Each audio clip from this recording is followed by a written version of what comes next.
then we'll be able to bring them into the discussions, because we have only a few folks on right now. So if we don't mind, I want to give another maybe 2 minutes for folks that might be having some login issues to get and join us, and then we'll get started in just a few minutes.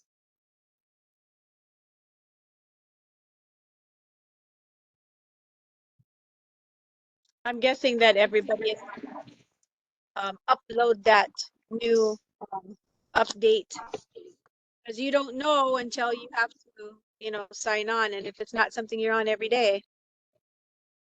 Yes, I agree. I agree.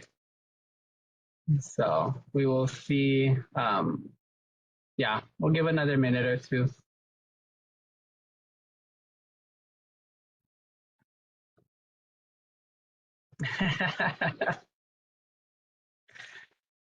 Yeah, I don't have my blue Waimanalo neighborhood board behind me. I'm so bothered by it. And I don't know how to do them either. I'm going to bother me. So here we are. Right, welcome everybody. We'll give another minute for folks that are possibly having some challenges logging in, and then we'll jump right into our meeting for the evening, gang. So mahalo for being here, everyone.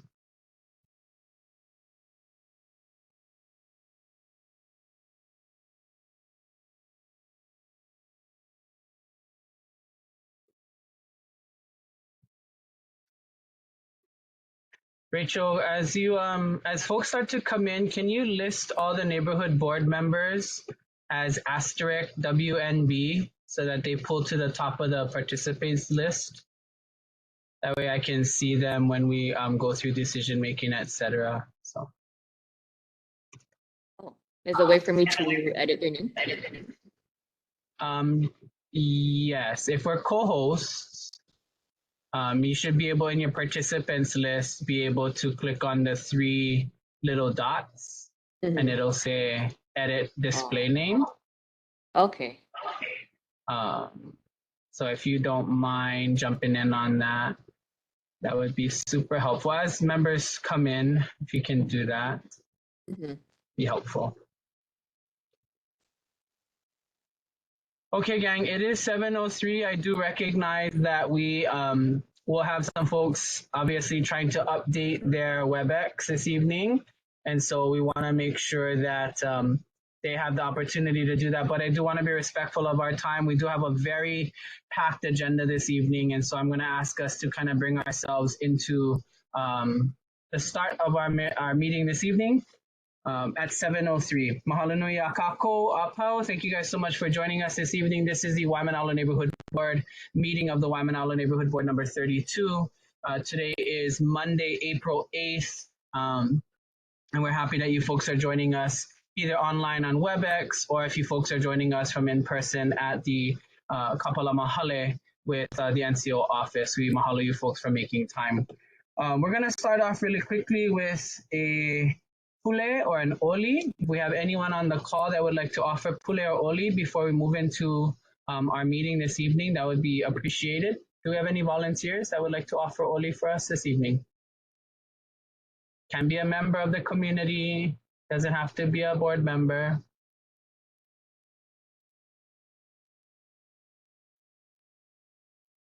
Anybody? Auntie Brenda, can we call on you to open our meeting this evening? Sure. Mahalo. Mahalo Keakua for being here with us in Waimanalo. Thank you that you love Waimanalo. We ask for your wisdom, for your strength, for unity, for you to lead us tonight as we meet. And we just thank you that we could all be together. In your name we pray. Amen. Amen. Mahalo nui, Auntie Brenda. Thank you so very much. The purpose of the neighborhood boards and the neighborhood plan is to increase and assure effective citizen participation in the decisions of government. Rules for engaging are fairly simple. Anyone wishing to speak is asked to click the raise hand icon if you are online. and when recognized by the chair, to address comments to the chair. If you're in person, you can also raise your hand and Rachel will help me with acknowledgement, and then we'll be able to get your comments and questions answered there. Addressing remarks should be no more than 3 minutes. Please ensure that your microphone, again, if you're online, is muted unless you are speaking. Um, you can mute and unmute for those dialing in by phone by pressing *6. And please, very importantly, for the record, please state your first and last name before moving into your comment or questions. We really need to get those documented for our meeting minutes.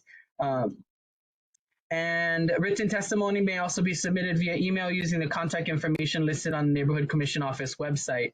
This board and this community operates with aloha, akahai, modesty, lokahi, unity, olu pleasantries, ha'aha'a, humility, and ahonui, patience, as a standard of conduct for all that are participating this evening. We recognize that we can have some very difficult conversations and some very passionate discussions. And so we want to be very conscious of how it is that we engage. And if you struggle with that, please let us know. We'll take a break for you and then we'll bring you back in when you're able to control that.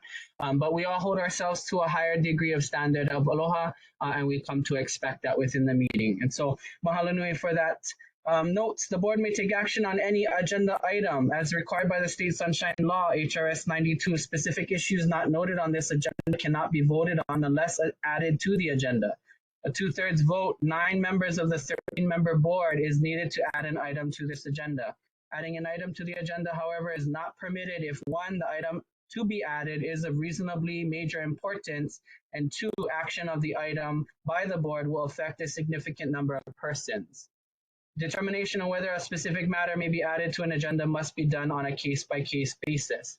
We ask you again, please silence all your electronic devices, and this meeting is being recorded by our Orlando broadcast team. For members, your camera will need to be on when we go through decision making, but otherwise, if you're not comfortable with your camera on, you folks can leave it off until such time. With that being said, we're going to move into our roll call. We're going to ask our Neighborhood Board Assistant, Rachel Cristobal, to acknowledge our members that are present. Members, when you are called, please acknowledge your presence. Mahalo. Okay, thank you. Okay, so when I call your last name, please let me know that you're present. Ramper. Pane. Eo. Milan. Moku Lehua.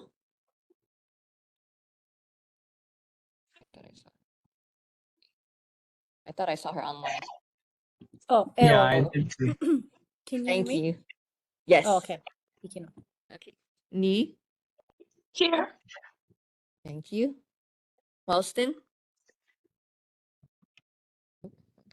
Rodalix. The Rodalix answer? Okay, probably not. Okay. Huang. L. Santiago. L. Kamakia Alejo.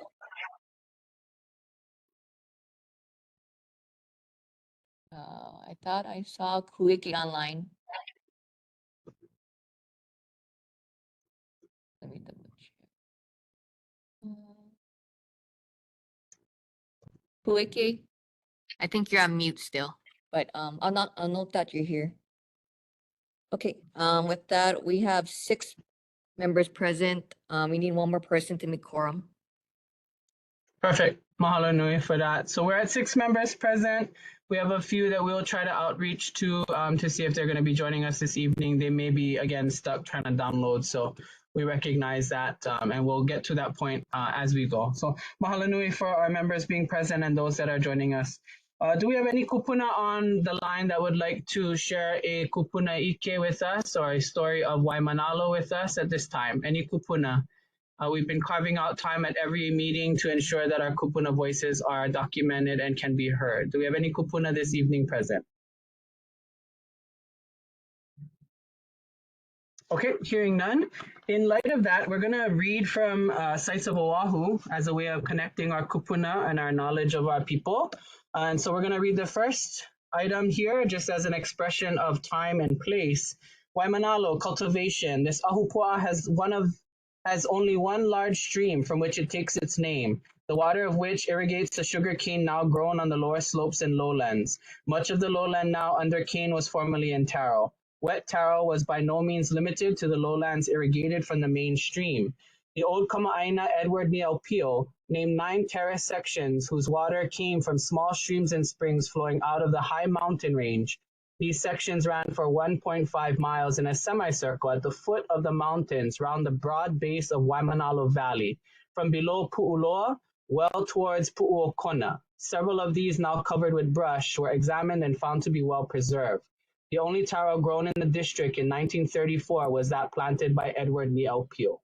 This was a Handy Hawaiian Planter, Volume 1, page 100 description from 1847. So we're going to continue to utilize that space to honor our kupuna and their legacy. And if we have no person to share, we will read from Sites of Oahu as a means of sharing with our community how our community has been interpreted over the years and how that data has been captured. And so mahalo nui for that. We're going to continue and press on. Our Olelo no Ea of the month comes from 2267, Nana Kamaka Hana Kalima. Observe with the eyes, work with the hands. Basically, just watching is not enough. Pitch in and help. Again, Olelo no Ea of the month 2267, Nana Kamaka Hana Kalima. Observe with the eyes, work with the hands. Just watching is not enough. Pitch in and help. So mahalo nui for that. We're going to move right into our emergency providers reports. We're going to start with our Honolulu Fire Department. Captain, welcome. Thank you so much for making time this evening. We look forward to your report. Thank you for having me. Aloha, Chair Kane and the neighborhood board and distinguished guests. I'm Captain Randall Lindsay from the Waimanalo Fire Station, Engine 27. I'm here to deliver the statistics for the month of March. And on that note, thank you for delivering the February statistics for us, Chair. And this past month in March, we had 31 medical emergencies, 2 motor vehicle accidents, 1 nuisance fire, 1 structure fire. And that being said, the fire safety tip for this month involves evacuation planning. Have an emergency preparedness plan ready in case of an environmental emergency, fire, or natural disaster. Know 2 ways out of your home and consider the route you will take if you need to evacuate from your neighborhood due to an emergency. Leave early enough to avoid being caught in fire, smoke, or road congestion.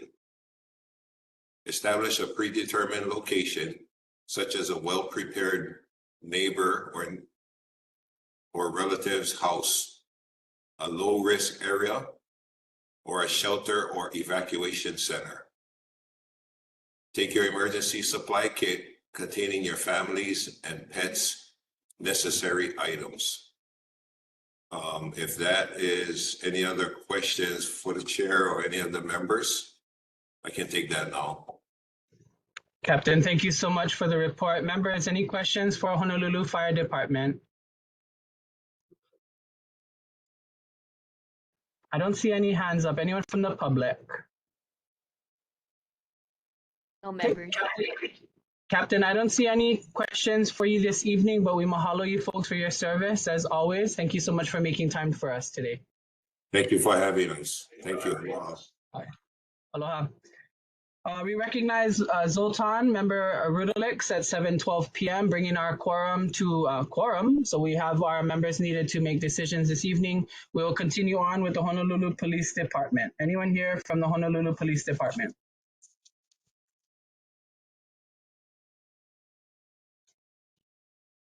Hearing none, we're going to carry on. Board of Water Supply, Danny Ornelas is unable to join us this evening, so I will read the report for Board of Water Supplies for everyone this evening. And this was sent just a few minutes before our meeting, so I apologize in whatever circumstances that might be impacting them this evening. We just sent our aloha to them. So the Board of Water Supplies report for April 2024, detect a leak week. It is time. It's time to chase down and repair those pesky leaks. The Board of Water Supply has once again partnered with Hardware Hawaii for the annual Detect a Leak Week campaign, Sunday, April 14th through Saturday, April 20th, 2024. This campaign is an annual reminder to check your plumbing fixtures and irrigation systems for leaks. One of the most common leaks is a leaky toilet, which is usually caused by a worn out or faulty flapper. Learn more about leak detection and win prizes at our in-person event on Wednesday, April 17th from 11:30 a.m. to 1 p.m. at Tamarind Park, Bishop Square in downtown Honolulu. For more information, visit www.boardofwatersupply.com/DALW. I'll put that link in the chat box. And that is the report from Board of Water Supply for this evening. Are there any questions for the Board of Water Supply? Okay, hearing none, we're going to move on. This evening we have our Mayor Rick Blangiardi's office with our Director, Laura Thielen. Director, thank you so much for your time this evening. We look forward to your report, ma'am. Okay, thank you. Can you hear me okay? All right. So yes, you're good to go. Okay, so we had a number of questions. First was, sorry, I'm looking at whether there were some highlights to deliver first. So as you know, we had the town hall, the Waimanalo Kailua Kaneohe town hall was last week, which I went to, and we had some folks there from Holly and her group came to give a mahalo. We did meet last, boy, I'm sorry, time is going so fast. I guess a week ago Friday to go over sites at the Waimanalo District Park. And we identified an area that would be good for the pump track. And so we will be working with them on that. The town halls are continuing, but I'm just looking at the schedule. I don't see any in the immediate future that are close to Waimanalo, but I'll give you a notice if there's one coming up in Hawaii Kai. I don't see, Cocoa Head District Park. So for people in Waimanalo who may want to go around the horn in the other direction, Thursday, May 23rd, 6:30 p.m., Cocoa Head District Park Gymnasium. So please feel free to join in. And then for the questions from last time, noises from federal lands. Chair Kane, I guess, submitted a question to find out if there's any ordinances from the city or state that could potentially stop or reduce noises from Marine Corps Base Hawaii, which is affecting the community in the late evening with their training.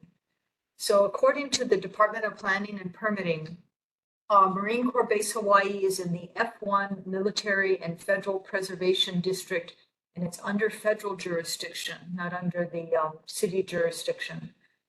So pursuant to revised ordinances of Honolulu, all military and federal uses and structures are permitted. So the Department of Planning and Permitting does not enforce the noise standards of the land use ordinance for the areas under the federal jurisdiction. But you can talk to the State Department of Health. I don't know whether they are able to enforce on federal managed lands or not. But there's in the report, which I think, Chair, you have, are a couple links to the Department of Health information about noise ordinances. So you can see what their jurisdiction is. And maybe the state legislators might be able to assist with that too. Then last month we talked about the tree trimming and the damage that took place to some of the native planting done by the community at Hunanamiho. So our urban forestry staff went out and to take a look at the damages to the resources. They did find them. They're following up with the contractor. The contractor is required to restore the area to the prior condition. And then Urban Forestry did meet with the Adopt a Park coordinator as part of the Department of Parks, which is in a separate division. And they're going to be setting up a system to coordinate with Adopt a Park areas to make sure that Urban Forestry has a list of all current Adopt a Park areas, so that when they're sending contractors in for any type of tree pruning or removals, that they'll be aware of sensitive locations when they're doing that work. And then we can also work with the Adopt a Park coordinator or the group to maybe put tape around the area too, because that helps for the contractors to have a visible sign. And then we had a number of complaints regarding the lifeguards relating to surfing at Makapu'u, jet ski rides, ATV usage, and some other activities. So the that section, HESD, they have opened up an investigation. They are going to be taking a look at the information that was provided to them. And I think that they're going to be talking with you, Chair, about coming up on a May agenda to be able to speak with the board, or else I'll be able to come back with the report after they've completed that. And I think that was it for the questions that we had from last month. So I'd be happy to take any other questions now if you folks have them, or any follow-up.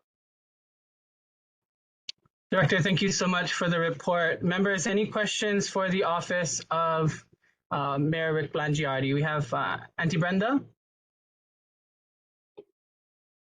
Sorry, I can't turn on my camera because it seems to knock me off the ground. But I was wondering when the multi-purpose room in Waimanalo will be opened, and people were asking specifically because of summer fun and all that. So is there a date that the multi-purpose room in the district park would be opened? Yeah, so the Department of Design and Construction is working with the contractor. They have what they call a punch list. And I understand they are down to the last item on the punch list. We did get DDC to agree they will not start the gym project until that multi-purpose room is open, because we need to have one or the other building open for the summer fun program. And then we also know a number of people that use the courts and the playgrounds want to go to the building for the comfort station use or things like that, because it's staffed and they feel more comfortable there. So I don't know, because DPR doesn't manage that contract. I don't know when that contractor is going to finish. I'm, keep asking, but they're trying to finish up that one last item, and then that will reopen, and then the gym will be closed, and they'll start the gym project after the other building's open. Thank you. So we will have summer fun in one or the other site. We do have a building for summer fun. Thank you. Got it. Mahalo. Any other questions for the city?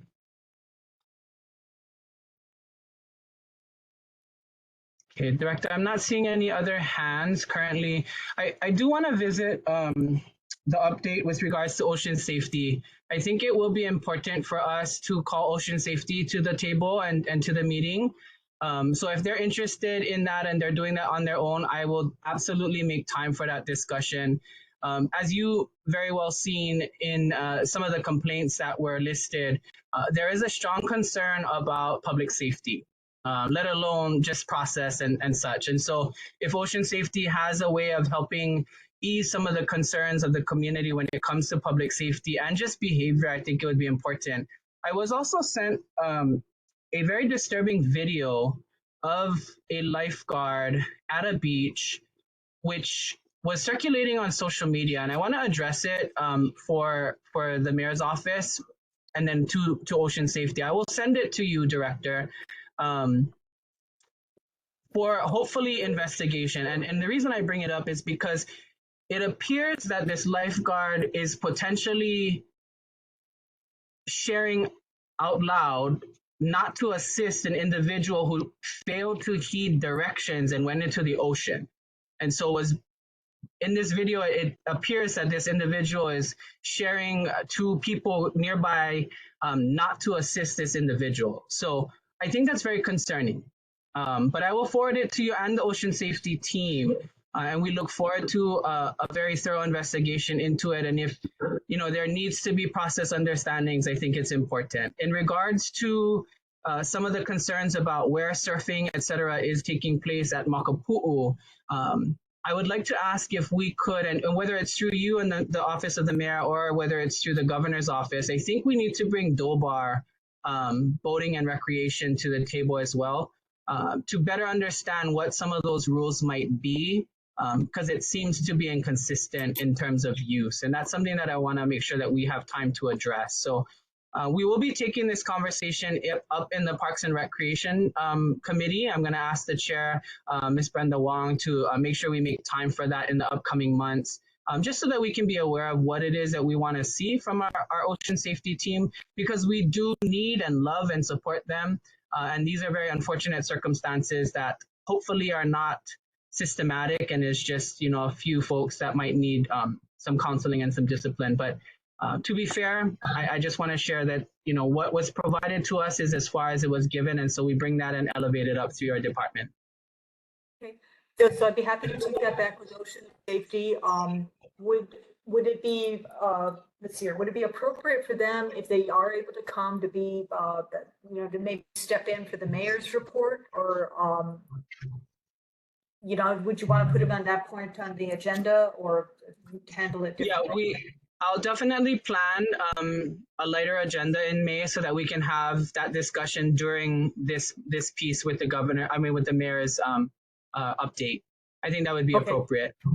Okay, and then the other thing is, as far as the ocean rules go, I know people access the ocean through the park, but the city's jurisdiction ends at the hot wash of the high water mark. So if there is any rules affecting where activities can take place in the ocean or anything about that, that would be under Boating and Ocean Recreation Division. So they have set up areas where they do have restrictions on uses in the water.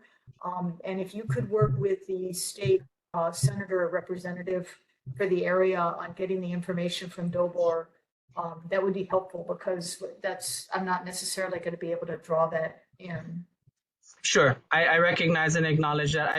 I will ask then, ocean safety currently falls under the city and county of Honolulu, correct? It does, but I kind of consider them as like a police officer. If they saw, a crime being committed, somebody being assaulted, it wouldn't really matter where it is. They have the authority to go, so they could go onto state land or whatever. So similar lifeguards are there to go into the ocean to save people. I'm not sure why it's a city function now that you ask about it, other than maybe it was just historic. And, Sure.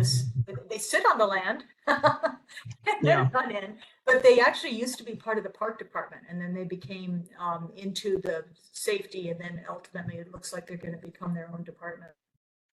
Yeah, I think it's a great opportunity for this community to work with ocean safety, because we have members of our own community in ocean safety and we love and respect them. I just think this unfortunate circumstances that are being highlighted need attention and need immediate response from ocean safety. So we look forward to having them at our May meeting for discussion. Yeah, and I can give them a heads up as well. Wonderful. I appreciate the time. I don't see any other hands up at this time, Director. So mahalo nui for your service, and we will see you again soon. Thank you. Aloha. Thank you, everyone. All right, gang, we're going to move on. Again, we have a very full agenda this evening. We have 3 vacancies on the board. We have 1 vacancy in Subdistrict 9, Old Homesteads and Beach Homes to Makapu'u. Do we have anyone here who is interested in that subdistrict vacancy, Subdistrict 9?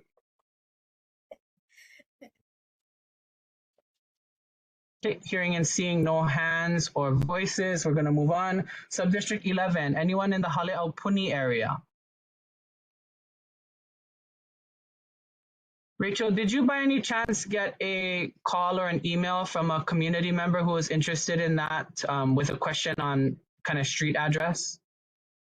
No, I didn't get an email or anything like that. Okay, I will follow up. Anyone here, vacancy, Subdistrict 11, Hale'aupuni?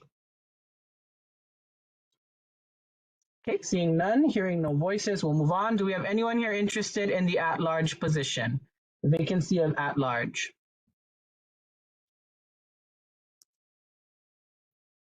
Okay, seeing and hearing none. I want to take the time to acknowledge Auntie Mabel Kiliho'omalu, who recently stepped down from the neighborhood board, for her service to this board in the many capacities and roles that she has served. We appreciate her service. We aloha her and we wish her well as she continues to move herself through life. With that being said, we still have 3 vacancies available. So if you are interested and live in these particular subdistricts and have an interest, please reach out to myself, any of our board members, or our NCO office staff, Rachel, if you folks are so inclined and would like to be a part of that. Mahalo. We're going to move on. Community organization reports. For the organization reports, we want to give folks the time to share. However, I'm going to ask that all comments or questions be just put in the chat and we'll follow up with them later. So we're not going to take a significant amount of time on this particular part because we do have a heavy agenda. So for tonight's meeting, I do want to ask if you have questions or concerns per each presenter, please make that known in the chat. And be specific to whom you are speaking to, and we will get you a follow up at the next meeting or sooner by email. If you do have a question and we follow the chat, please make sure that we have a contact information for you and again, who you are addressing with your questions. Okay? Mahalo, gang. We're going to move right to our presenters this evening. We're going to start with Waimanalo Elementary and Intermediate School. Mr. De La Cruz, thank you so much for being here, Principal. We welcome your commitment, your conversation, excuse me. Yeah. Well, commitments too. I Yeah. just wanted to quickly update kind of where we are in terms of some of the challenges we've been having. Excuse me, not challenges, upgrades and updates, for gosh sakes, the good stuff. So if you've noticed, we do have our reader board up, our digital marquee. It is just starting to be finalized and we're starting to play with what it's capable of doing. I did drop into the chat a tweet that I just did recently of that, and that way you can see kind of where it is there. Also, our cafeteria is quite amazing now. We're finalizing some of the electronics. And so the updates in the cafeteria will also include once we can, we're asking for ESSER additional funds to update our furniture. Once that's done, the cafeteria will have been totally redone to the point of being a communications media center as well as a place we can do performances, etc. And it also has increased fans, brand new fans, and all the ceiling fans. As far as what's happening in the school, we have Career Day happening this week on Wednesday, and next week I need to implore the community for their support. We do have our SBA assessments happening, and we really are trying to make sure that our community understands that this assessment is about our children. It's also about our school and representing our community. And so anything that can be helped from at home about the importance of doing their best for themselves as well as for the school as well as the community. And also just wanted to kind of throw out there, we're going to have our Ho'ike this year on May 17th. Promotion ceremony is going to happen on May 30th for 8th grade. And also I wanted to invite our community schools coordinator to share some insights about what's happening with some of the evening events. Aloha kako. I hope everyone can hear me. Kainani Kohunanui reporting for Waimanalo Elementary and Intermediate. We'd like to invite everyone and Keiki down to Waimanalo Loves Literacy next week. It will be taking place Monday through Friday, the 15th through the 19th. At the library, we will have readings from 10 a.m. to 11:30, so bring the Keiki down. And on Monday, Pope will be hosting a resource pop-up fair from 11 to 2. And then on Wednesday, Waimanalo will be hosting the pop-up fair from 11 to 2. Early education, providers, and literacy. So please come down, share with the community. All are welcome. And it'll be some great events. The bookmobile will be at the library on Monday. Other than that, on the 24th, our parent Ohana will be hosting bingo. So if you want to bring it's a family event, please come down. We'll be posting and can share flyers with the neighborhood board and on our social media sites. So Literacy Week next week, and then we'll have a family-friendly bingo on the 24th for all community. Mahalo. And just one more thing to remind our community that Waimanalo is turning 100 in 2025. And I was wondering, Kimiona, with the Kapuna Ike, if perhaps you could share some of those stories. Also, I was trying to look at, with our new digital marquee, about what might be some thematic things the community would like to see. Absolutely. And let's talk offline, Jamie, and see what we might be able to come up and create. Sounds awesome. Have a great evening, all. Mahalo. I do want to make a mention, Jamie, because the assessments are so very important to us. Have we coordinated at all? Does the DOE coordinate with the military to not have training active? That is a good question. That never entered my mind. Who do we contact for that? Christy Kaluhiva, can you connect with Jamie offline and figure out what we might be able to do to ensure that our kids have the best circumstances to do their assessments? Yes, sir, we certainly can. Mahalo, mahalo. Appreciate it. Mahalo, you too. Thank you guys so much for that, and good luck. Mahalo, Jamie. We're gonna move on, members. Blanche Pope Elementary, Kikula Kayafuni, or Waimanalo. Do we have principal resenters online this evening? Principal. Okay, hearing none, we're gonna move on. Malamahonua. Hello, Micah Cole. Denise. Mahalo nui. Thank you for being here. Board for allowing me to share. We'll do a quick share so that we can. It sounds like you have a very big and open. Lots of things going on this evening. So No rush. starting. Take your time. Move to our slide. As we return back from a spring break, we are. We opened our year actually because we missed Piko Owakia during spring break. We opened with Piko Owakia and we started with this Olelo no Oyao. Ukuli'i kapua o nauna I ka mau'u. It has many different meanings. However, for our babies, we're just asking them to think about this Olelo no Oyao as a just as a tiny flower. They are small little pua, yet their scent impacts all those around them. So we just talk to them about the importance of living and showing aloha, and that even even though they may think that they're young and they are small little flowers, they still have a very wide impact. So how do we continue to show aloha and take that kuleana seriously? So again, we started our coming back from spring break with a whole school for Piko Wakea, celebrating that change in seasons and revisiting our goals and making sure that we end our school year strong. We also, before we left for spring break, actually, we had a small group of Haumana represent Waimanalo at Ku'ikalono, which is all of the Native Hawaiian charter schools coming together to discuss issues that are facing our lahui and hearing voices from our young people. Usually it's a high school event, but as we only go up to 8th grade, we were able to bring our 6th, 7th, and 8th graders to share their mana'o both through the more academic presentation with a PowerPoint, and then also the hula academic presentation in the evening up at Kamehameha Schools, Kapalama. Our haumana also were able to share hula with our kumu Charlani Kalama at the Kaneohe Yacht Club. They wanted to really be able to highlight to an international audience the importance of aloha aina and Hawaiian culture, and so they were able to share some hula. You cannot really see them in this bottom dark color, but they got everybody up to teach them some hula. So that was just this past weekend.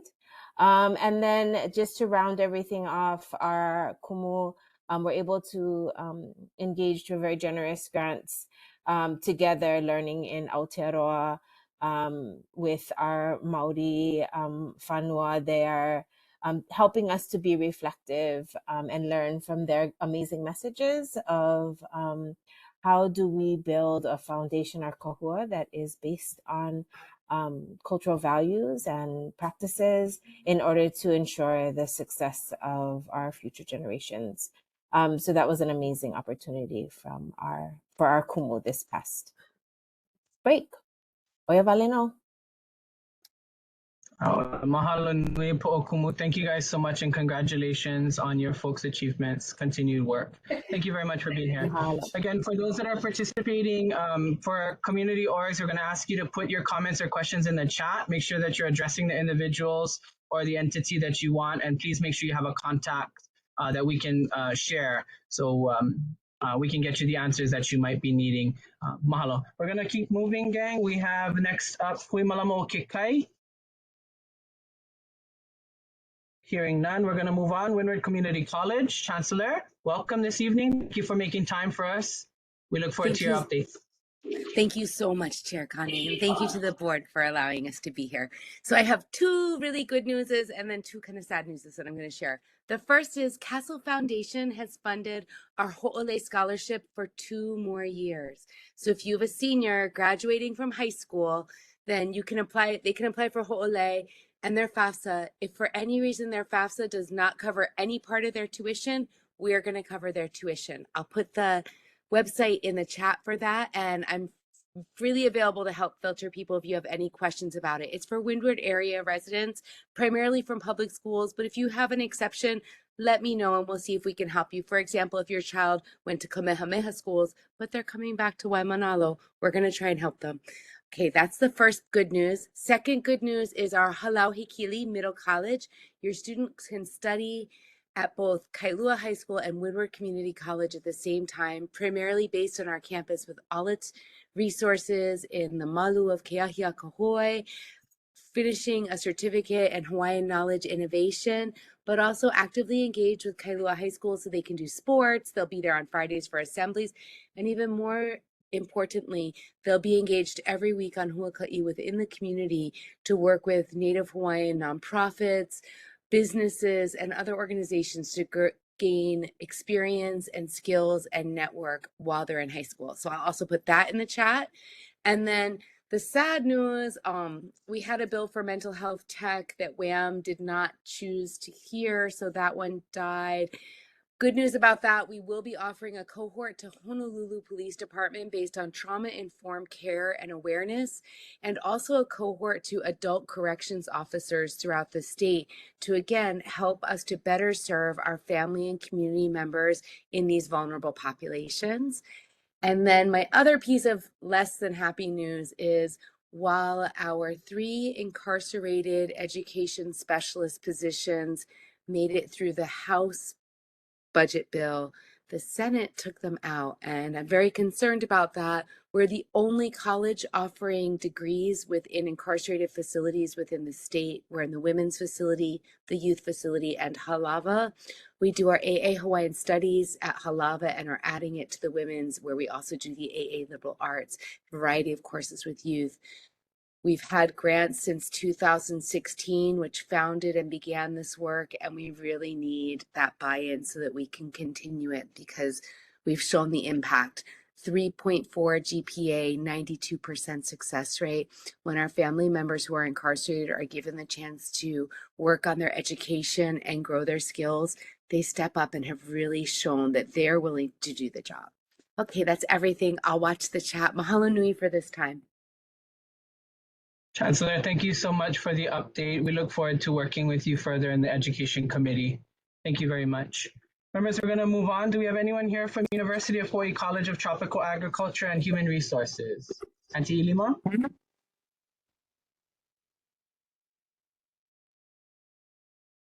Okay, hearing none, we're going to move on. Hawaii Job Corps. Good evening, everyone. Julie Dugan. Just wanted to give an update. Today, we had 3 students go into the Painters Union, so they're off to great things. We're continuing with our open enrollment. We host tours every Thursday at 10. If you have someone possibly interested, have them come check it out. We also, since we are a 24-hour a day, 7-day-a-week operation, we do have a lot of openings right now. We did recently have a pop-up job fair where we were able to fill some positions, which was great, but we still have a need for residential advisors, maintenance workers, security officers, even an accountant supervisor. So keep that in mind, a great place to work, and the commute for our Waimanalo residents is great. The chair's message earlier to the effect of pitch in and help out. Well, that's what we try to instill in our students. So on April 20th, we'll be helping out at the Gabi Pahinui Music Festival, helping out with the parking management. The following day, on Earth Day, we're going to be helping the Sustainable Coastlines with their cleanup over at Bellows. And then on May 22nd, we've been supporting the city and county for, gosh, I think going on 20 years with their Memorial Day project. So we'll send our landscapers out to cut plumeria over at Cocoa Head Botanical Gardens. We'll collect that, and then they'll be sewn into lay and placed on the grave sites of the veterans on Memorial Day. So just some ways our students are definitely pitching in and helping out. Mahalo. Auntie Julie, thank you again for your folks' update as well as your service. We appreciate your time. Again, for those that might have questions, put it in the chat, please. Address it to the individual and make sure you have a contact. Thank you. We're going to move on to Waimanalo Health Center. Jasmine? Aloha. Thank you for having me. Thank you for I being here, will. Jasmine. Thank you. A few updates. So farmers market's happening every Wednesday. The time has shifted to a little earlier, so it is now 2 to 5:15. So every Wednesday, 2 to 5:15 at the health center, there's a farmers market. There was a question at a meeting about SNAP and EBT, so just wanted to clarify that is accepted. We'll also be having the Bucks program, so more information coming out on that part as well. And it's growing. We now have 2 produce vendors and various other vendors. So if you haven't come yet, please come check it out. Other updates we have, there's a new Medicaid MedQuest program. It's called the Hawaii Child Wellness Incentive Program. So any parent who is a Medicaid member, you can bring your child in for a well child exam and you earn a $50 gift card. And your child does not have to be a MedQuest member. So that's a new program. We're just trying to spread the word. So any parent with Medicaid that has a child, you can bring them in for an exam. Also wanted to share about vision services. I don't know if everyone's aware, we do have vision services at the health center. They do comprehensive eye exams, also diagnosis and treatment of eye disease, and optical dispensing. So if you need glasses or contact lenses, we do provide that. So I wanted to share that and also highlight the Medicaid MedQuest benefits for vision. So adults are eligible for an eye exam every year and eligible for glasses every 2 years. And the glasses, we have a selection of frames that are 100% covered.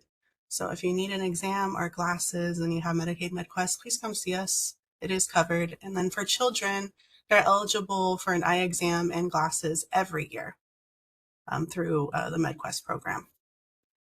Lastly, there's going to be a baby shower being held by Keola Mamo on April 23rd. We just got some information today, so we'll be posting more details to our social media this week. So keep a lookout for that. It's April 23rd. It's for Hapai moms or mothers that have recently given birth. Mahalo. Thank you so much, Jasmine, for being here. I just wanted to ask if we were able to confirm presenters from the health center kind of moving forward, like how we had Dr. Kim. Mm-hmm. I can confirm that we want to do that, yes. We had some invitations to tonight's meeting, but unfortunately staff weren't able to join us, but hopefully next meeting. But we are trying to do that, so thank you. Mahalo. Thank you so much for your service and your update this evening.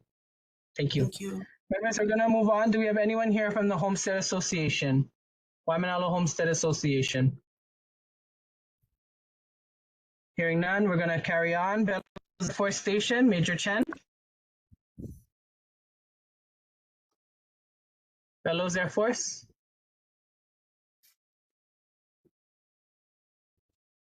I can see you, but I don't hear you, Major.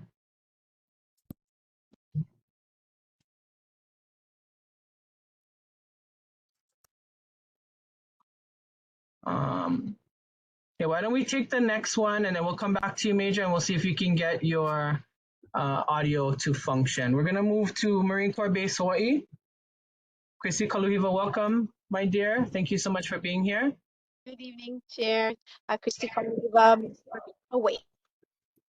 Updates regarding Brim Pack. I wanted to just give you folks some idea. Everybody should be arriving around the 20th of June. And then during that time, they do their setup and everybody gets kind of situated.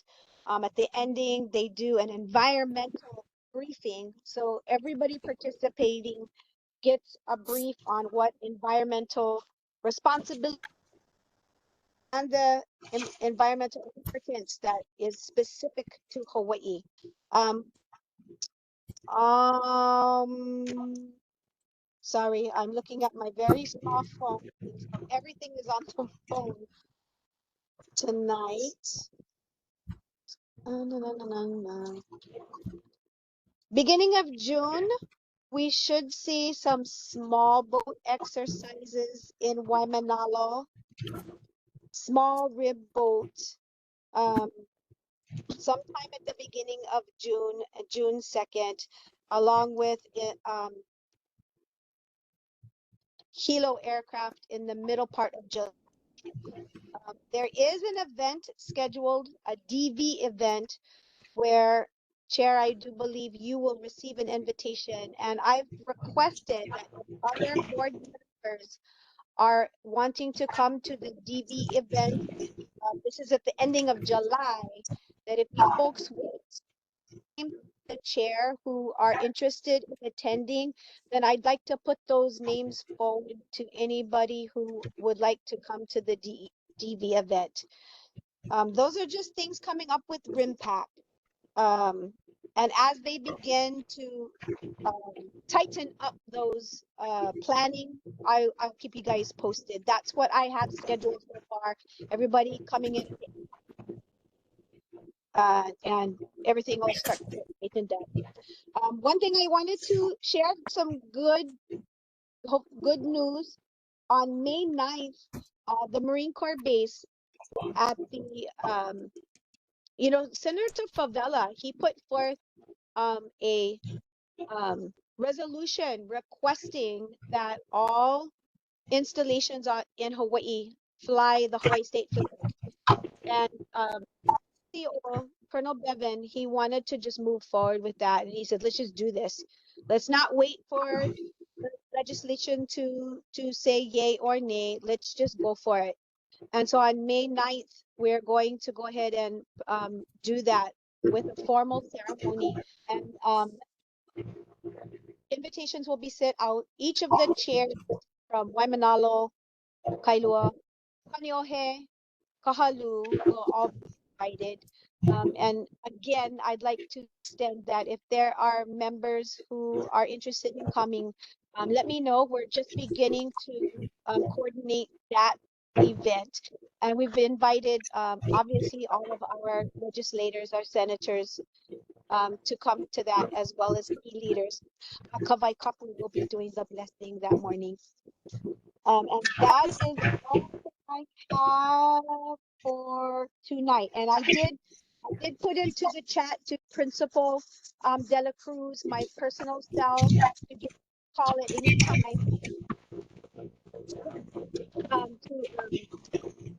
That way we can get the details for quiet hours. And that's all I Wonderful. have. Thank you very much, Chrissy. We appreciate the update this evening. Mahalo. We're going to go back to Major Chen.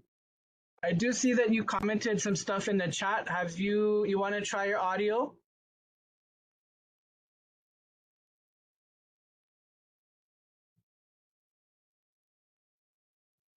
Okay. And we're still not getting anything from your audio then, Major. I'm going to read what you put in the chat. If there's any other updates that you might have on behalf of Velos, please put it in the chat or email it to me and I can make sure that we share it. This is from Major Daylin Chen from Velos Air Force Station. Apologies, I can hear you, but I don't think you can hear me. Thank you, Miss Dugan, for mentioning Earth Day. We are looking forward to learning with the community. Also, we would like to invite everyone to our Restoration Advisory Board. This is the RAB, which is scheduled for April 23rd at 7 p.m. The Restoration Advisory Board will be held on the lanai and is open to the public. So if you folks are interested in that, the Restoration Advisory Board is scheduled for April 23rd at 7 p.m. I think that's a Tuesday, April 23rd. So if you folks are interested in that, please let us know. You'll be happy to know that our member Kui Kekamake Ohelo is the co-chair with the major, and so if you have anything that you need discussed, please shoot it over to him. Okay. Mahalo nui. Thank you again, Christy. Major Chen, if there's anything additionally, please do let me know and we will get that going. Thank you very much. We're going to press on, members. We have anyone here from Army National Guard? We have Major Dodge here this evening. Okay, hearing none.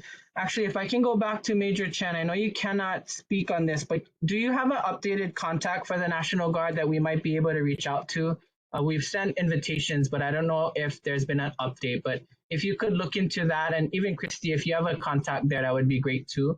We'd be very happy to get them here to discuss things with us as well. So thank you guys so much. Recognizing no one here present, we're going to press on.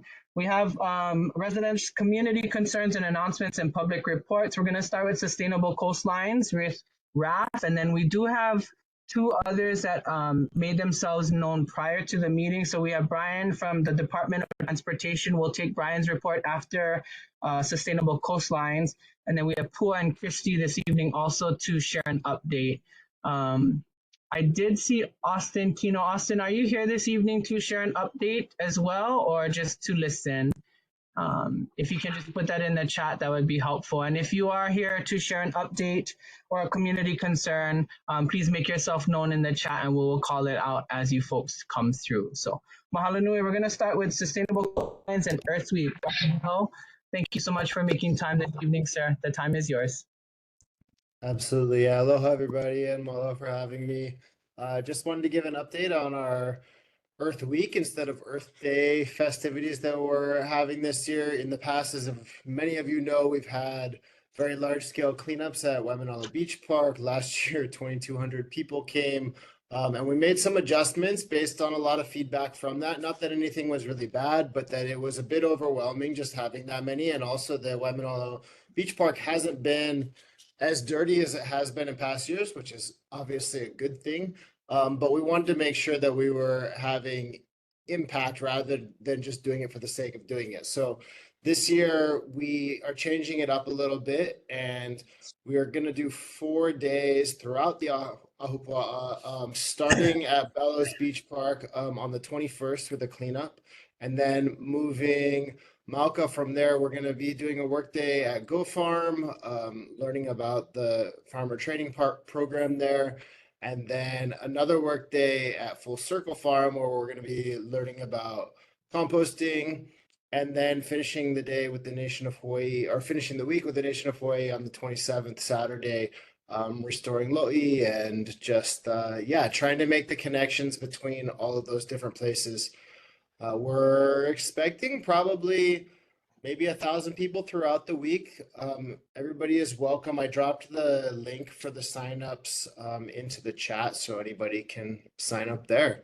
And happy to answer any questions. You can reach out to me directly. I know we're not taking any today. But mahalo again. Raf, thank you so very much for your update this evening. If there are any questions for Sustainable Coastlines, please again address them in the chat. We'll make sure that we get that over to Raf, and if he needs a response, we'll make sure that you folks have connection there. But thank you very much, Raf, for being here this evening. We appreciate your folks' service. Thank you. We're going to move over to Brian, Department of Transportation, with an update. Brian Kimura, the time is yours. Thank you for being here, sir. Aloha. So finally, our Kalanialo Highway Improvements Phase 2 has reached substantial completion last month. Contractor is now working on punch list items. Two items that was part of this project that has transferred to another contractor due to funding has been the raised crosswalk at Haleapuni, which that has to be scheduled yet. And then we're working on the design of the crosswalk at Tinker Road, which will have 2 more speed tables approaching that crosswalk. And I think we'll end up working with Bellows on some of the striping at that entrance. And then one request that came in from the community that we're also working on is we had a request to add more speed humps from the Olomana Golf Course to Shima's Market. We are doing an assessment on that need. And we think that that might be completed sometime in May and June. And we'll keep you abreast of that assessment.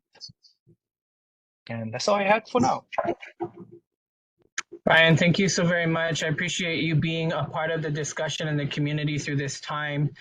We look forward to continuing to update and work with you folks. So, Ted, I recognize that you do have your hand up. I made a comment earlier and asked that we put any of our comments and questions into the chat for presenters this evening, just because we have a pretty full agenda this evening. So if you do have a question, comment you want to address to Brian, please put it in the chat and then we'll make sure that we can get that communication over to you folks.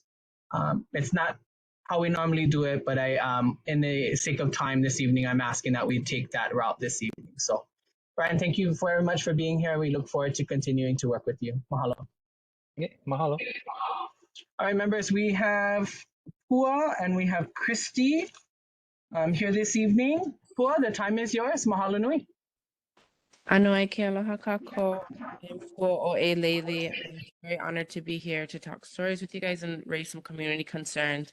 And before I get into it, I just want to also invite Kami Kanoa Wong, who is a beloved Waimanalo member and a very important part of the work that I'm continuing to do because she was here since I started.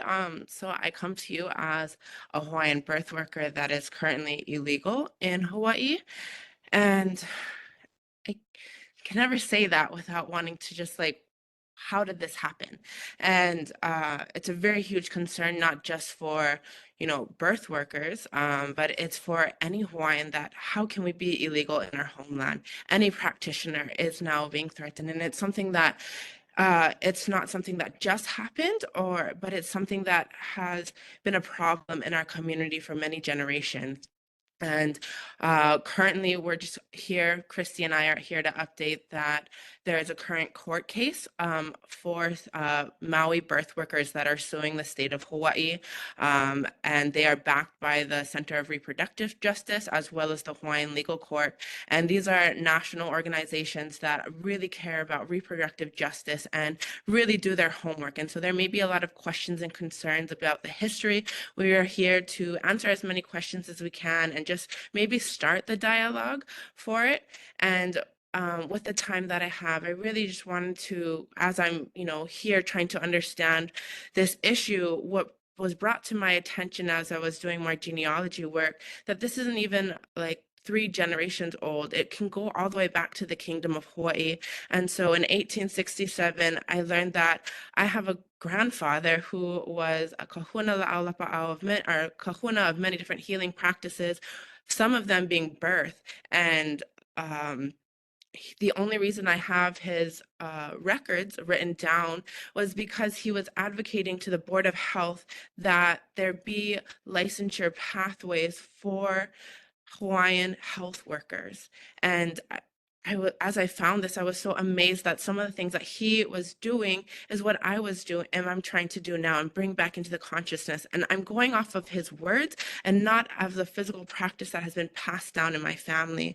And as I'm in the archives, bringing up more resources and trying to understand why there's not a Hawaiian licensure pathway, is that there was many Hawaiians that were trying to advocate that it's valid how we heal as Hawaiians, and it's completely different than clinical, and it's not something that we're trying to do but it's just, can we have both coexist? And that's what they were advocating again and again in the testimonies that I was reading from 1860s, is that it's a valid practice that's very effective, and it was healing many of people that were dying from the pandemic that we know took out 90% of our population in 1860s. And so that issue of why don't we have Hawaiian healers that is an option in our modern days is this continual issue that we are experiencing. And right now, as I'm trying to bring the work back as a birth worker, I'm trying to do it in the space that I'm not stopping, but I'm still illegal. And how can I continue this work that our people need? Because right now in the maternity space, Native Hawaiian Pacific Islanders are dying the most.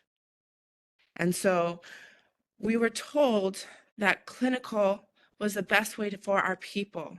And yet, how are we still the top maternity mortality, as well as many other health concerns. And so I would really love to be part of this discussion that it's not working. We have many data points that are saying it's not working, that we only have clinical people as an option, and that 90% of our people want to give birth in the hospitals, and yet they want to do it on our Hawaiian terms. And how can we make spaces for Hawaiian birthing practices to be an option in the hospital, outside of the hospital? And excuse me for being so lengthy. And Christy, you can, I'm going to pass it over to you. Hi, aloha. My name is Christy Dort. I just want to give a little bit of background. Just mahalo for allowing me to be here to share what's been happening in the community. I have been to start off, I've been able to have the choice to give birth in the hospital and to give birth at home. And now that choice has been taken away, as my Native Hawaiian midwife, who has practiced for over 45 years, has now become illegal and subject to jail time and $1,000 penalty per day. For practicing. My daughter, when she saw the births at home, has chosen to want to be a traditionally trained midwife, and yet she has been testifying at the Capitol since she was 8 years old. For the past 6 years, every year, asking the legislature to do something and to make the change. I started off at the legislature just talking story to the reps and senators with my kids, and ended up becoming the board president of the Hawaii Home Birth Collective, which is the largest collective of home birth practitioners across the islands. Many Native Hawaiian communities choose these midwives that are now illegal because they share mutual trust and cultural values with that practitioner. And with that, when the law passed in 2019, a task force was created, which I was blessed to become the chair of that task force. And I have put in legislation every year for the past 5 years for a change to happen. The legislature promised in 2019 that within 3 years they would make a change and incorporate everybody so that nobody would be illegal. And those 3 years went by and they did not pass anything. And then we continued to hustle the next 2 years saying, please do something. And they didn't. And now a lawsuit has been filed with the Center for Reproductive Rights and the Native Hawaiian Legal Corporation because these cultural traditions and even people themselves are being threatened and put into danger. And so just wanted to share this. This is extremely devastating. The Attorney General has come out in early January sharing that this is serious criminalization. Family members, grandparents, Hanai family, extended family, all sorts of birth people are and will be subject to criminal penalties if they provide any type of care to a pregnant family member. It's serious. And next year, there's another opportunity to put in some legislation that hopefully they will it could be a solution to what's happening right now. So available for any questions, and just thank you for giving us this time. Mahalo, Pua and Lucy, for being here this evening. We appreciate your folks' work. Again, members, if you have questions, please go ahead and put it in the chat and connect separately. If there's things that we need, Pua and Chrissy, if you don't mind putting your contact information in the chat, we'd really appreciate that. And I want to defer and welcome you folks to bring your conversation into our Hawaiian Affairs Committee. We can send you folks the information there, where we look forward to digging a little deeper into what it is that we're learning and going through here. But mahalo for your time and service to our lahui. We thank you guys for making time this evening to share with our community. Mahalo. Do we have anyone else here this evening who is to share a public update or a community concern? Or any announcements from the public? If you can make yourself known, that would be great. Okay, I'm seeing and hearing none. So we're going to move forward. We're going to start with our elected officials reports. We have our City Councilwoman, Esther Kiaina. Council member, thank you so much for your time this evening. We look forward to your update. Hey, everyone. As you know, the city is in the throes of our budgetary process, and for Waimanalo, as you know, with regard to Waimanalo Beach Park, the funding is part of the budget for both Comfort Station and Arts and Craft Building, $3.75 million. For Waimanalo Wastewater Treatment Plant, we have $1.2 million. On my end, I'm not putting a lot of things in the budget because we are desperately trying to find sufficient hazard pay funding for our government employees. But I have secured $25 million in CIP in the CIP budget for Department of Community Services relating to homeless services and other community-focused projects. I also am trying to fight in the budget to increase our community policing team from 5 to 9. 9 was our pre-COVID numbers. Other members are now interested. So as the budget moves forward, we are trying to get that data so that if we are successful, we have to put in for all 9 council members. I wanted to thank the board for your opposition to the density bills that were being considered at the legislature. I will defer to Representative Martin to fill you in on the latest update. As many of you know, on March 25th, the Honolulu City Council passed a resolution opposing these measures, and both Chair Waters and I testified against the measures at the recent House meeting. In the chat box, my staffer is going to put in a resolution 24-51 urging the Department of Parks and Recreation to make official requests for use of State Department of Education facilities to ensure the availability of school grounds for recreational purposes. As many of you know, not only are our DPR fields in need of repair, but we are also facing a shortage for the multitude of sports teams, many of them who go year-round, who are competing for space. Pre-pandemic, we used to have access to DOE facilities.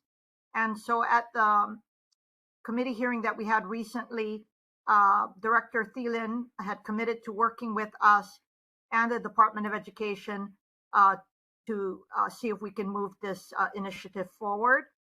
And lastly, I'm continuing to do research.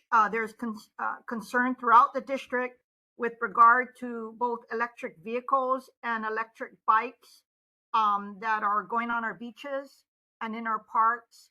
And so I thought that instead of isolating it to bikes, which Kailua wanted, and then Waimanalo was interested in vehicles, I'm going to combine the two, and then we'll see what steps might be necessary to curtail that. And I myself have seen I think it might go beyond our beaches, but I myself have seen a lot of electric bikes, including downtown, all over our city sidewalks, just racing by while everybody is walking. And so I think people didn't anticipate that it would be so widespread. So I just wanted to share that I will continue to find out under what authorities are they able to do that, and if it's allowed, or then we need to consider what we could do to prohibit it. And I don't know if DPR could actually just do it, or whether or not we would have to do it through ordinance. And that's my report. Thank you. Mahalo, council member. Members, any questions for the council member? We will take questions for the elected officials portion this evening. I see Kuike had a question in the chat. Council member, can you please share at your convenience what improvements are proposed for the Waimanalo wastewater treatment plant budget allocation? Thank you, Kuike. I don't have the details, but they put it in the budget. And so if you don't mind, I have your contact information. I will follow up with that tomorrow. Okay, mahalo. Anyone else question for the council member? I can be specific. Any other questions for the council member? Sorry, gang, this new update doesn't make it easy to track everybody. So if you do have your hand up and I ignored it, I apologize.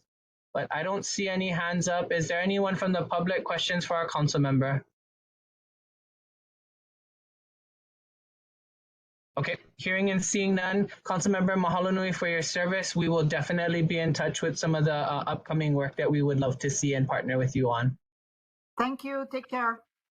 And I also want to acknowledge, I'm so sorry. Councilmember recently was,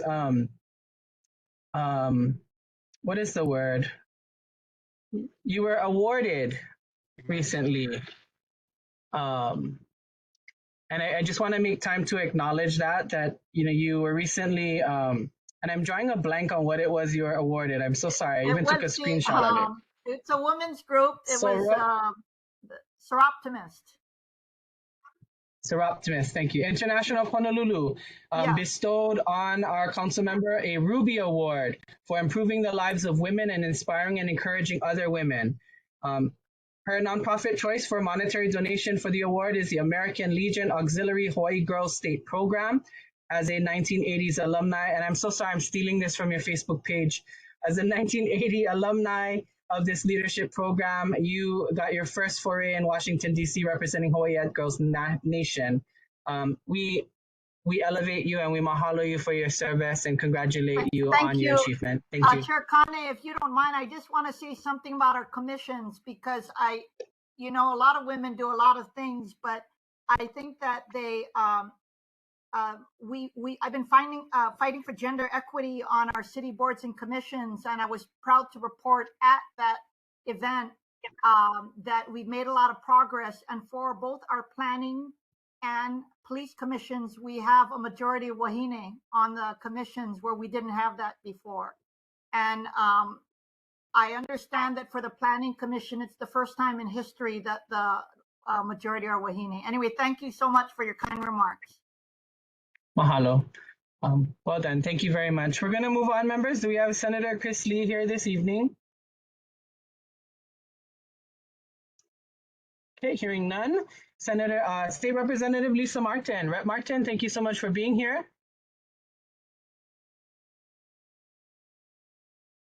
Oh, she was here. To unmute. No, there you go. I'm here. I'm trying to, can you hear me? We can hear you, Rep. Martin. Thank you so much. Okay, fantastic. Sorry. So thank you for all being here tonight. I wanted to follow up on what Councilmember Kia'aina mentioned. One bill that was moving through the legislature this year was of a big concern to me. Basically, it seemed like a bill driven from the outside that wanted to force all of the counties to allow subdivision of lots to 2,000 square feet. And also on each of those subdivided lots, force the county to allow 3 units. And these units do not have to be like little cabins, but they can be all stuck together. So in my mind, I'm thinking a big box divided into 3 units in all residential areas. And this had, from the beginning, in my mind, it had a lot of momentum, even though it was quite a dramatic change from current zoning in the different counties. And I want to say that the community, including Chair Kane, testified at the last hearing. It kind of snuck through at the beginning with only testimony and support from developers and the affordable housing industry, but I want to be clear that I do support affordable housing, but there's nothing in this that had any requirements about affordability, any requirements about local residents or local ownership. So in my mind, this was not that. Anyways, in the last committee, thanks to the Water Land Chair, Linda Ichiyama, who stood up to it, it was gutted And what is left in that bill now are some measures that I do not view as problematic. There are things like on Kauai, in order to permit a subdivision, they have to go to the city council, and they want it to be administrative. Changing some of the fees on buildings to recognize existing footprint. So some things I don't object to. I'm quite worried though, because when it goes to conference, it is possible that they will put things right back in that were taken out. So it is not, it's a huge win at this moment. And it really is a credit to Council Member Kia Aina and Tommy Waters for elevating the opposition within the city council. I really am very grateful to them, but we're not out of the woods yet.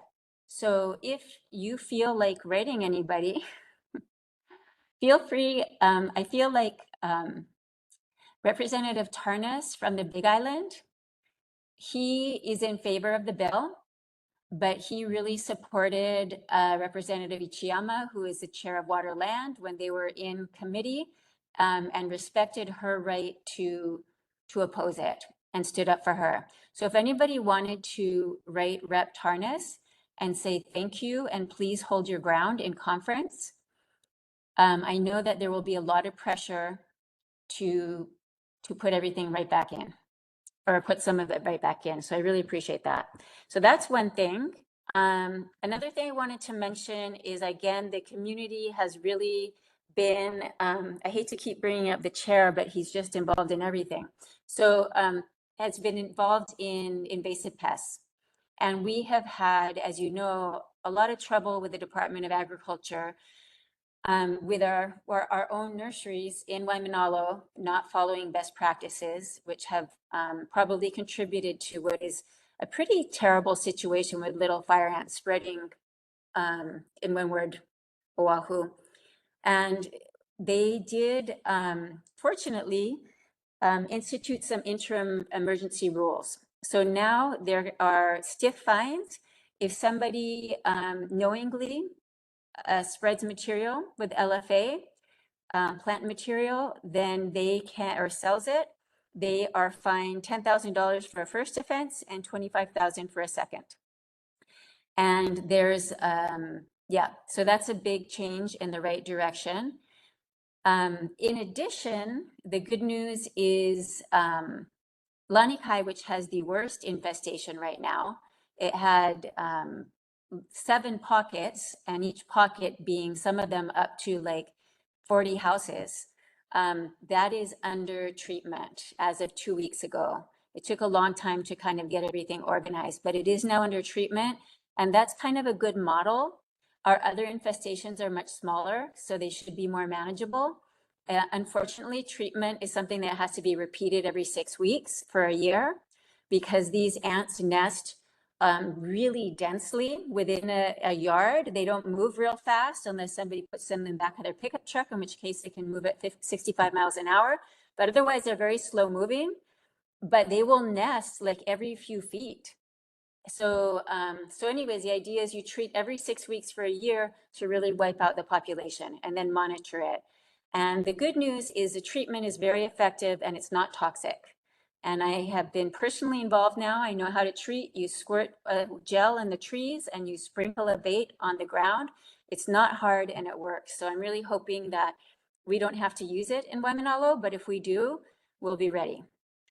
Then the last thing I wanted to mention is there's a really cool, I'm putting it in the chat right now. There's a really special energy initiative that is specific to Waimanalo.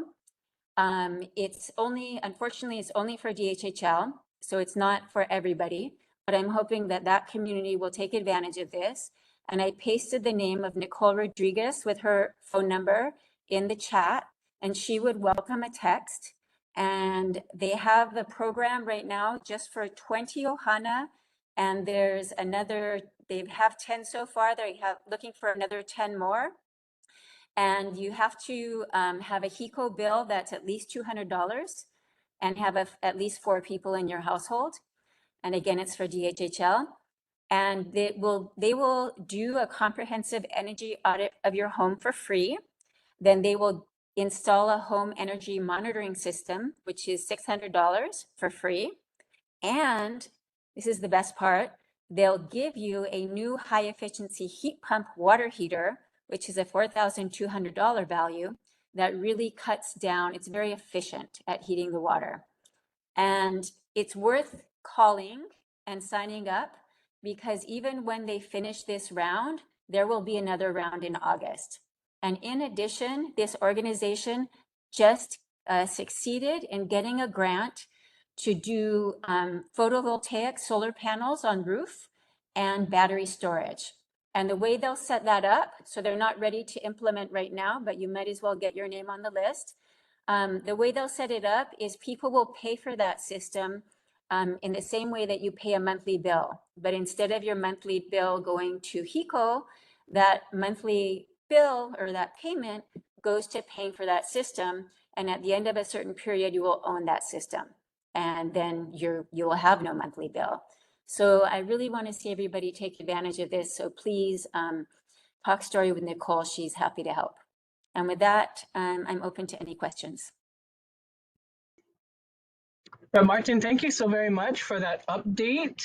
We really appreciate it. And I do want to give you credit for also keeping us in the loop with regards to this bill, this housing and zoning bill, because it was through your efforts as well that we were educated a little bit more thoroughly on it. And so I appreciate that as well. Members, any questions for the representative? And I'm so sorry again, it's very difficult with this update to follow and track who's raising their hand. So I do. Please. Yep. Identify yourself and then go ahead with your question. Sorry, this is Lulu. Thank you, Lulu. A question on the part, is that for DHHL also or anyone in general? No, unfortunately, that's all part of the same package. And it is as I understand it, it is specific to DHHL. And I think it's because it is through a federal grant that is trying to help Native peoples. So that's why. There are other opportunities for everybody in terms of rebates and et cetera, for fridges and things like that. Lulu, and I can email you a link to what is available to every Hawaii resident, but it's not as generous. Yeah. The question, one more thing. If I know a family that has no electricity because they don't have the money, would Nicole be able to guide them or help them? I would say that it's worth calling her. Yes, she would probably try to help in any way she could. There's actually, you could also put my office in touch with them because that's a pretty dire situation. And there could be we could try to talk to HECO and see if there is a way to, get them back on track with that. So I would appreciate you also putting me in touch with them, Lulu, and to see if there's something I can do to help. I know that during COVID, there was forgiveness of electric bills and stuff like that. I'm not sure if there's something we could still do, but I know someone who works for HECO that happens to be a Waimanalo resident, and we'll see if there's anything that can be done. Thank you so much. I will. Thank you. Thank you, Lulu. Anyone else? Questions from the board? If you can unmute and just identify, that would be helpful. If not, I'm going to ask for questions from the public. Okay, I'm seeing and hearing none. Representative, I do have a few questions of kind of some things that you and I have been talking through. The DHHL improvements to Waiokiola Stream, I believe I sent over the photos. I just want to make sure you got them in that Google Drive. I did, and thank you for that. And that is just my bad. I did ask to go visit that a long time ago, and then it fell through the cracks, and they have not told me no recently. I have not gotten to it. It's been, I'll be honest, it's been a little bit overwhelming for me this session at the legislature, just being a new chair for the first time, and getting that assignment very late. So I didn't have time to really prepare before. So that's my bad. But we have less than a month left, and I will try to ask so that as soon as session's over, we can do that visit. I'd appreciate that, and we will make ourselves available as well. I honestly just believe that they need to be held accountable because the amount of material and foam that has washed down that stream and into our beach and into our environment is self-inflicted. That is directly linked to their work. And I don't know if I don't know. I want to pursue a course of action with DHHL as well as with the Department of Health and whoever other entity that needs to be brought into that. Because it's not okay. Our community deserves better from DHHL. And so, we too, like you, are trying to work out how do we build relationships with the Department of Hawaiian Homelands. And so we look forward to partnering with you and figuring out what some solutions might look like moving forward. So thank you for your attention to that. No, thank you for the reminder, and I apologize that you had to do it. Appreciate it. Mahalo. Yeah. A question on RIMPAC. I know you're not a veteran in terms of the state ledge, but how does the state talk about RIMPAC from your position? What is the conversations, if any, that might paint a picture to how we might be able to change or influence some of the RIMPAC facilities and the way that they do the things that they do? Are there any active conversations there at the state level? They're not at the state legislature, to be honest. Yeah, as you know, we don't control the military. We can't tell them what to do. They do, want to have good relationships with the communities that they work in.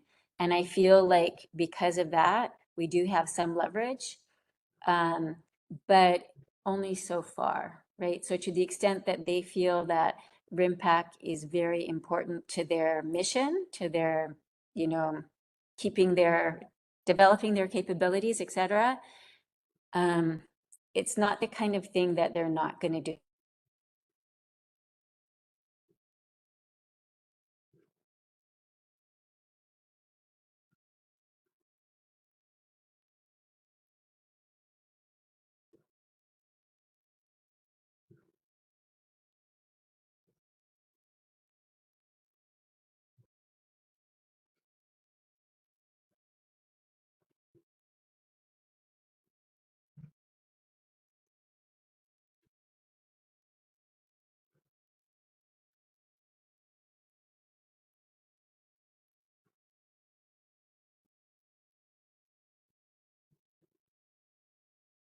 To make those asks and to maybe get my colleagues, fellow senators, representatives that are also in impacted communities to make the ask with me.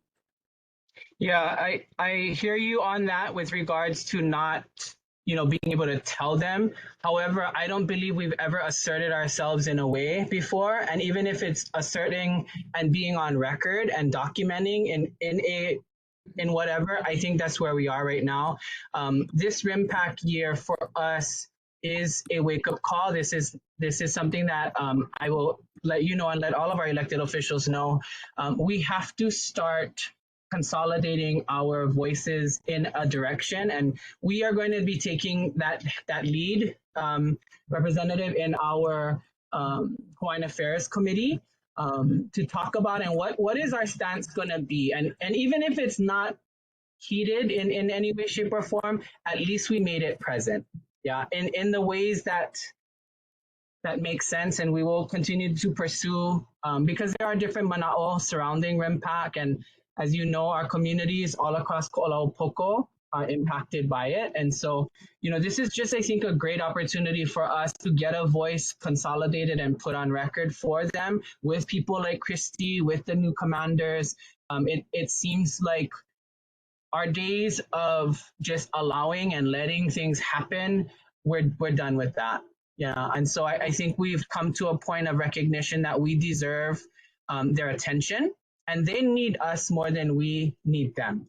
Yeah, in this particular circumstance. So we look forward to I agree. And I would be very happy next session to introduce a resolution so that it hopefully, I don't know for a fact that I can get the legislature to support it, but we could try, and that would be another voice. You're right that this time leading up to the lease renewals is a time of perhaps more leverage than usual, but they are still so focused on their training. Yes. That I don't think that is something that they would be flexible with, but maybe we can make it somehow less impactful. Understood. Understood. My last question, if you would be so kind, is we had Pua and Christy share a little bit about some of the work that they've been going through and some of their circumstances. As a representative, I really want to invite you into this conversation to help kind of bridge some of the gaps, because it is concerning to me that we have a cultural practice that is now criminalized. And so I guess my question is really around, what are some of the thought processes you might have that would help us build a pathway for cultural practitioners in this specific mea or hana? What are some of your initial thoughts? And then, we want to invite you to some of the conversations and your colleagues to help us paint a picture, because I strongly believe that our Native Hawaiian practices deserve a space, and they need to be there. Hearing that conversation this afternoon, this evening, what are some of your potential thoughts you might have towards that? Okay. Well, the legislation that happened in 2019 was before my time, but that law very, very clearly exempts Native Hawaiian cultural practices as protected in the Constitution. So, and the pathway for that group to be recognized is through Papa'ololokahi. And, again, I came in late because nobody has been recognized using that pathway. So it took me a while to find someone to talk to, but I did speak to someone from Papa'ololokahi, and I thought maybe nobody asked them. Maybe they just wrote this law, said them, nobody asked them. Maybe they're not the right pathway. Maybe we need a different pathway. But they said, no, they had been consulted and they do feel they are the appropriate pathway. And they said nobody who is Native Hawaiian has applied. There was a group that is not Native Hawaiian, or maybe was mixed, that wanted to have their own kupuna council for this type of work. That did come, I think, to the Oahu one, and they were turned down because Papa'ololokahi says that their mission is only to represent Native Hawaiians. And I asked, does it have to be that way, right? Could there be a kupuna council that not only services Native Hawaiians, but also people that have studied Native Hawaiian practices, but are not of Native Hawaiian descent? And anyways, so the problem has been that nobody that qualifies has applied. And I know that we do have some Native Hawaiian practitioners, and I wish they would apply so that we could test that pathway before next year, because next year is when the midwife law, which is not for this group, it's to define people who want to be trained and practice as midwives. And that law was 5 years and it's going to sunset. So this coming year, that group will better define what their practices are. So for example, right now, it's limited to birth type stuff, but actually they are qualified to also help women with menopause and many other things. And so it will expand their scope of practice. It will more clearly define who is exempted, including lactation consultants and doulas. It was, to be honest, poorly written. I agree with that. And if we find that the way it's written doesn't allow Native Hawaiians to do their cultural practices, we could amend that. But I have not been able to get someone to tell me what would be a better path. And when it comes to people who are not Native Hawaiian, then it is my opinion, and I know that Christy would not agree with me, but it is my opinion that when people from other cultural practices come to our state, they need to have a certain training and knowledge base that can be recognized in order to practice in our state, right? We don't let somebody be a hairdresser or a vet tech without certain standards. And we will, and it is my personal opinion, doesn't mean that everybody shares that opinion, that should apply the same thing to people attending births. And I would be very open to helping people that want to attend births and maybe don't qualify as Native Hawaiians to, give them scholarships. You can do the training that is required now. Not that that has to be the only path, but the one that is required now, it's not expensive. It wouldn't cost a lot for the state. It's all online. I think it's $4,000 a year for 3 years. I don't think it's very hard to get in. It's kind of like community college level, but it has, a broad range of classes that let us know that you have a knowledge base, and then the people that have that license can use certain, types, can dispense certain types of medication and use certain types of tools to keep the births very safe. So I also support Native Hawaiians doing their culture practices, and it's not up for the legislature to come up with standards or a body of knowledge that they should qualify for. That would be up to the Native Hawaiian community, just as they, determine if somebody is qualified to do La'au Lapa'au or Lomi Lomi, Ho'oponopono, right? That would be up to the Hawaiian community to set those standards. And if you have any ideas, for an alternative course, because I have tried to speak with people, I know that Kokua Kalihi Valley is a, qualified health center like Waimanalo Health Center. And I know they have an excellent prenatal course with Native Hawaiian values and practices, wrapped into it. And if they chose to become a Kapuna Council that specialized in that, I think that would be great. I haven't been able to talk to the right people there. So if you Got have it. any way to help, I would we're like, definitely going to. I think it's important, Yeah. and I appreciate your Yeah. your transparency with that. It's important to us to have a pathway. So I'm gonna make time. We have Kuike Kamakeo Hello with a question, and then I saw a question or a hand up from our council member. Kuike, your question for the rep? Mahalo, Chair. Mahalo, Rep, for taking the time. I actually have 2 questions.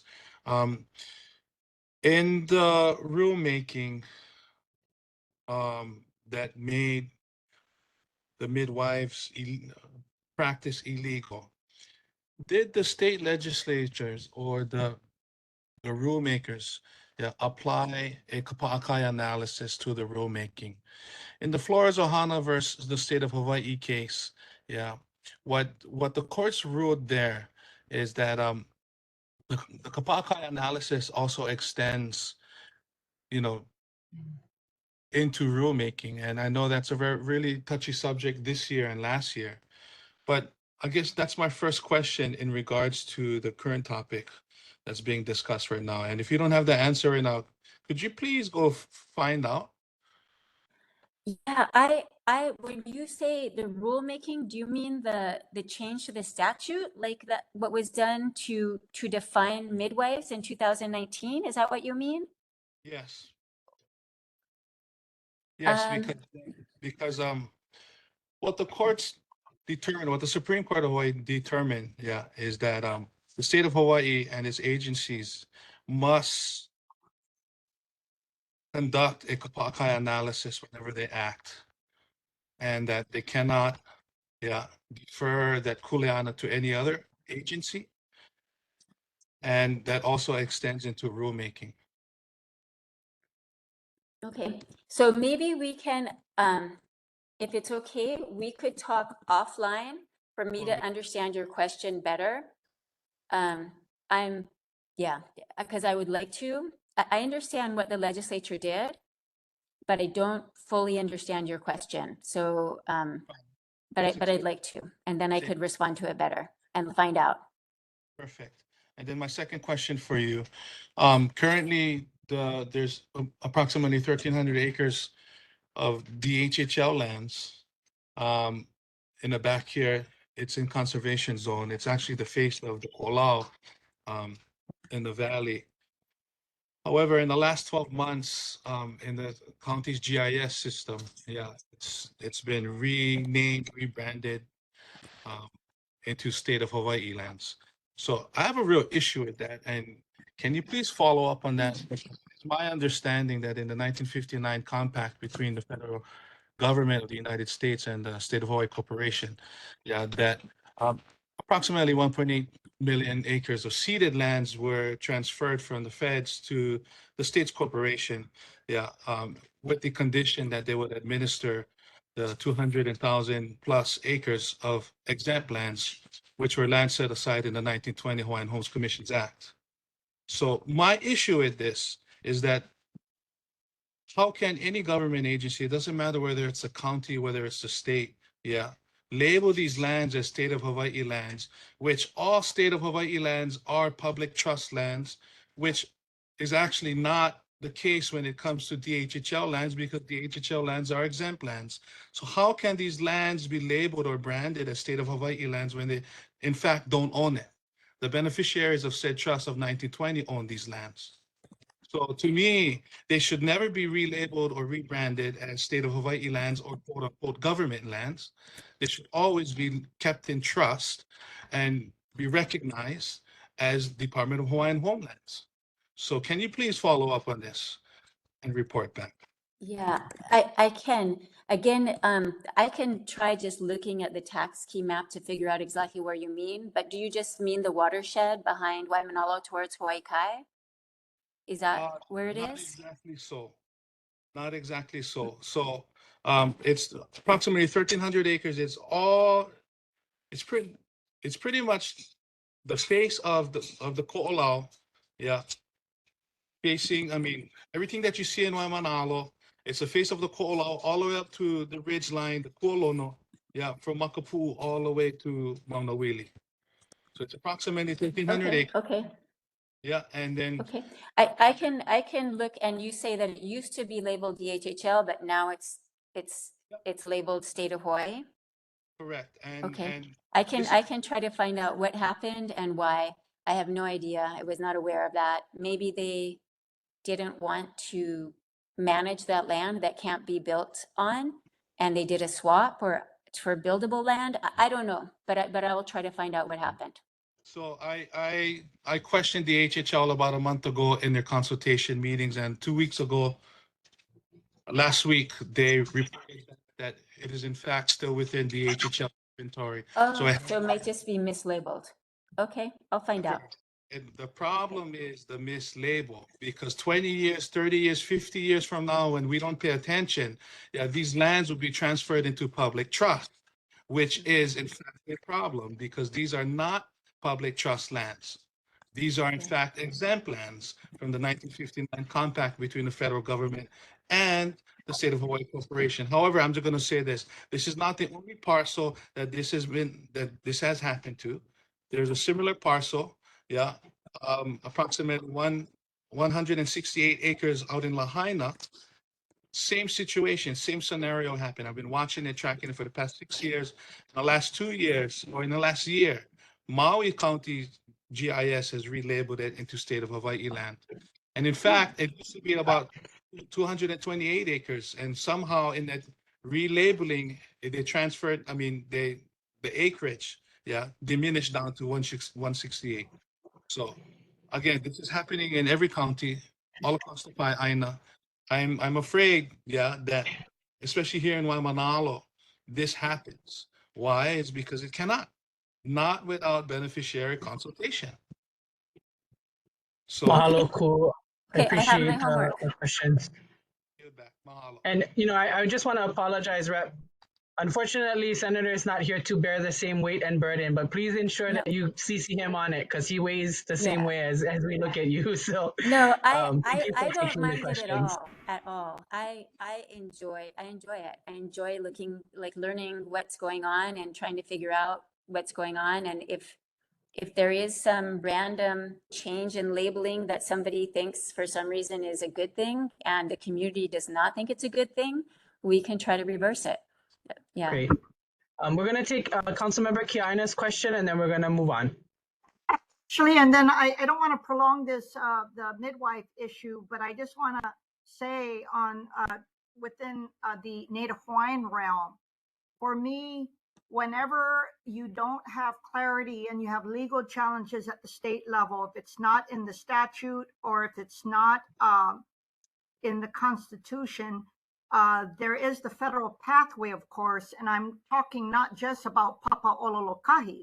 I'm talking about there has to be efforts nationally for all Indigenous peoples to address this issue. We've done that for Native American Graves Protection and Repatriation Act. We've done that for a National Historic Preservation Act. So I guess what I'm recommending to the advocates here and to you, Representative Martin, is that don't just rely on Papa Ololokahi. They have a narrow mission. Contact the Hawaii delegation, specifically Senator Schatz, since he chairs the Senate Indian Affairs Committee. The staff director is Jennifer Romero. For any of you, the advocates or Representative Martin, I work with her at the Department of Interior. She's very knowledgeable because this might be an issue that could be addressed through that pathway, but it will not be for all midwives. It would be narrowly tailored to Native Hawaiians. And that's only my mana'o. I just wanted to share that. Thank you, Chair. Thank you. And again, we just to appreciate that. reiterate, as far as I know, there is no problem for Native Hawaiians, right? No Native Hawaiian has so far been denied a request on their own individual behalf. They've only, and the lawsuit is not Native Hawaiians, the lawsuit is mixed. Yeah, so I'm not sure there is a problem for Native Hawaiians, which is why I would love for someone who is of Native Hawaiian descent to try the Papa Ololokahi route, but nobody has yet. Got it. We will definitely be testing the pathway. And I appreciate both of you folks speaking to it. Mahalo nui. Thank you very much for that conversation. Members, we're going to move on. We have Governor Josh Green's office, and I do want to acknowledge, we've asked that the Department of Ag be present this evening. And so, Dexter, thank you so much for coming. Anthony, thank you very much for making the connectivity so that we could hear. I'm sure, Dexter, you were able to see and view some of the questions that was posed. So I'm just going to turn it over to you, and we look forward to your update. And then we'll move into some additional conversations that we've been having. But thank you for being here. Thank you. Thank you. Can you hear me okay? Good to go. Okay, sounds good. Thanks. So start off with the easy questions. No, start off with the easy part. I know in the past we had 5 companies or 5 nurseries in Waimanalo that we were working with or having problems working with, actually, to get their invasive species under control. The last of the 5 over the last month has been actively working with us now in treatment plans for their nurseries. So with as Representative Martin shared, with the passing of the interim rule for little fire ants for Oahu, it gives us the ability to not only find them, but also to immediately stop movement of any of their products, where they're not able to donate, not able to sell, barter, or products shouldn't be leaving their premises. This comes in handy because of what happened recently at Punahou. I think I don't think I got to speak to this neighborhood board yet about that, but there was a plant sale at Punahou, and a bunch of nurseries aggregated their products together and then donated it and trucked it over and donated to the school. That became a problem to trace back, which of the 5 nurseries that were in that and that batch was infested. So my team had to go to all 5, do surveys of all 5, and we found the nursery.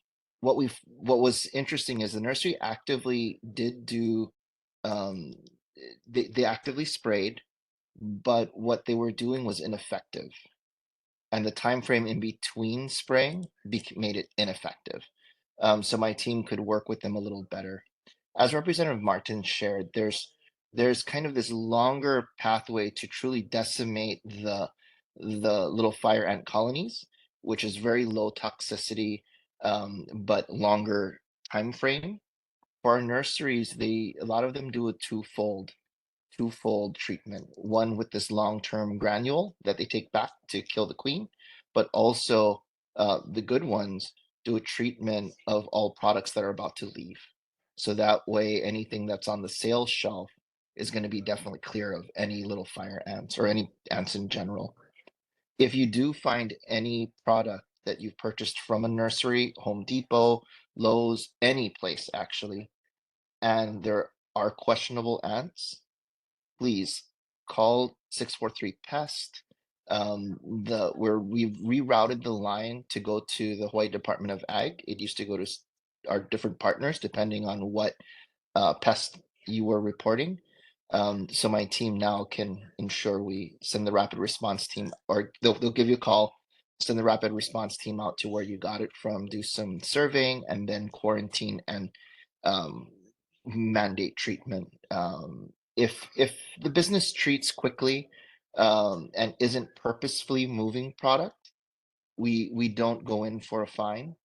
But if there is any hesitancy on the business not stopping or not treating, that is when the fines do come in handy.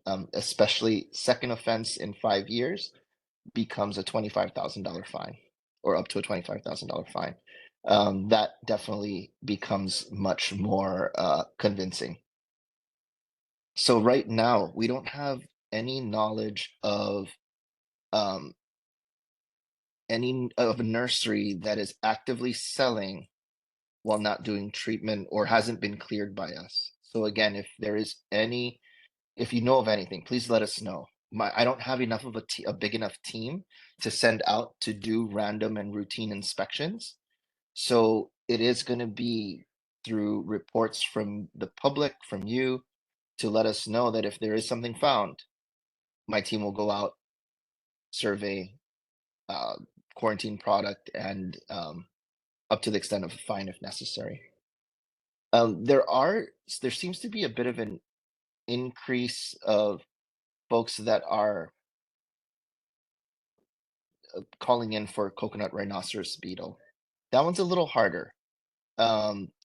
CRB treatment, it takes a bit of a stronger approach, and it also requires the deflowering and defruiting of the coconut. So that presents a bit of a problem. So if there are CRB instances, do let us know. I know the CRB response folks are like, stop reporting on the website. We know it's there, but we are triangulating, and as able, sending my team out, and even CRB response actually helping us to go out and treat where we can. So especially folks that are deflowering and defruiting coconuts already, it makes it an easier opportunity for us to go in and treat the tree. And then the second question that the Hawaiian Affairs Committee requested from us is regarding a parcel that I don't have the TMK on me, but it's a parcel that is right below a heiau in Waimanalo, from my understanding. And it was just put on our last agenda. I believe the neighborhood board did comment on this. And so my team has sent me a quick note to say that the lessee has been clearing the property, but should not be removing root structures or anything deep. And yes, I will put my email in the chat.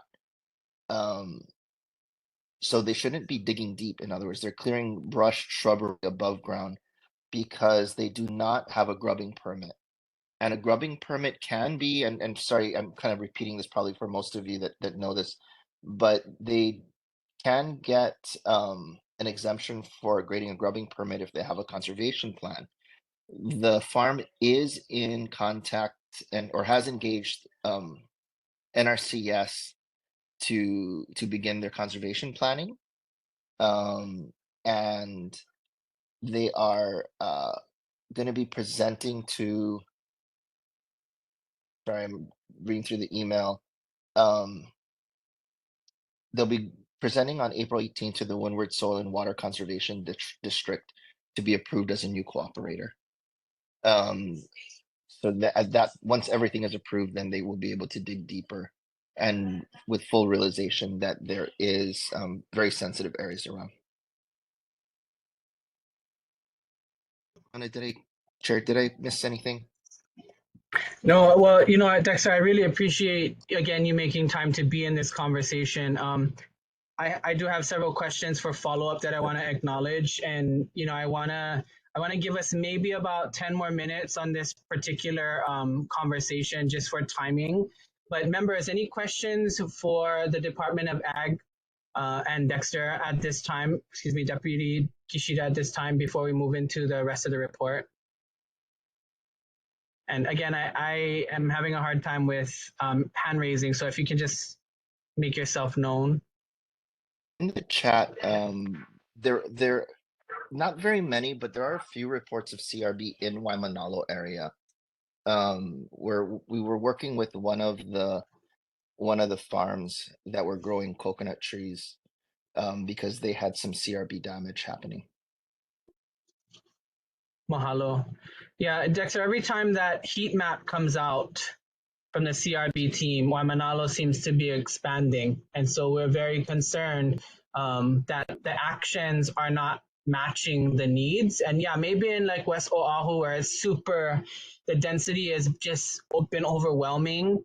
I don't know, but it seems like month after month, the heat index map just grows. And so I guess what we're asking and what we're expecting from someone, and this is the challenge, right? We're expecting the Department of Ag to act.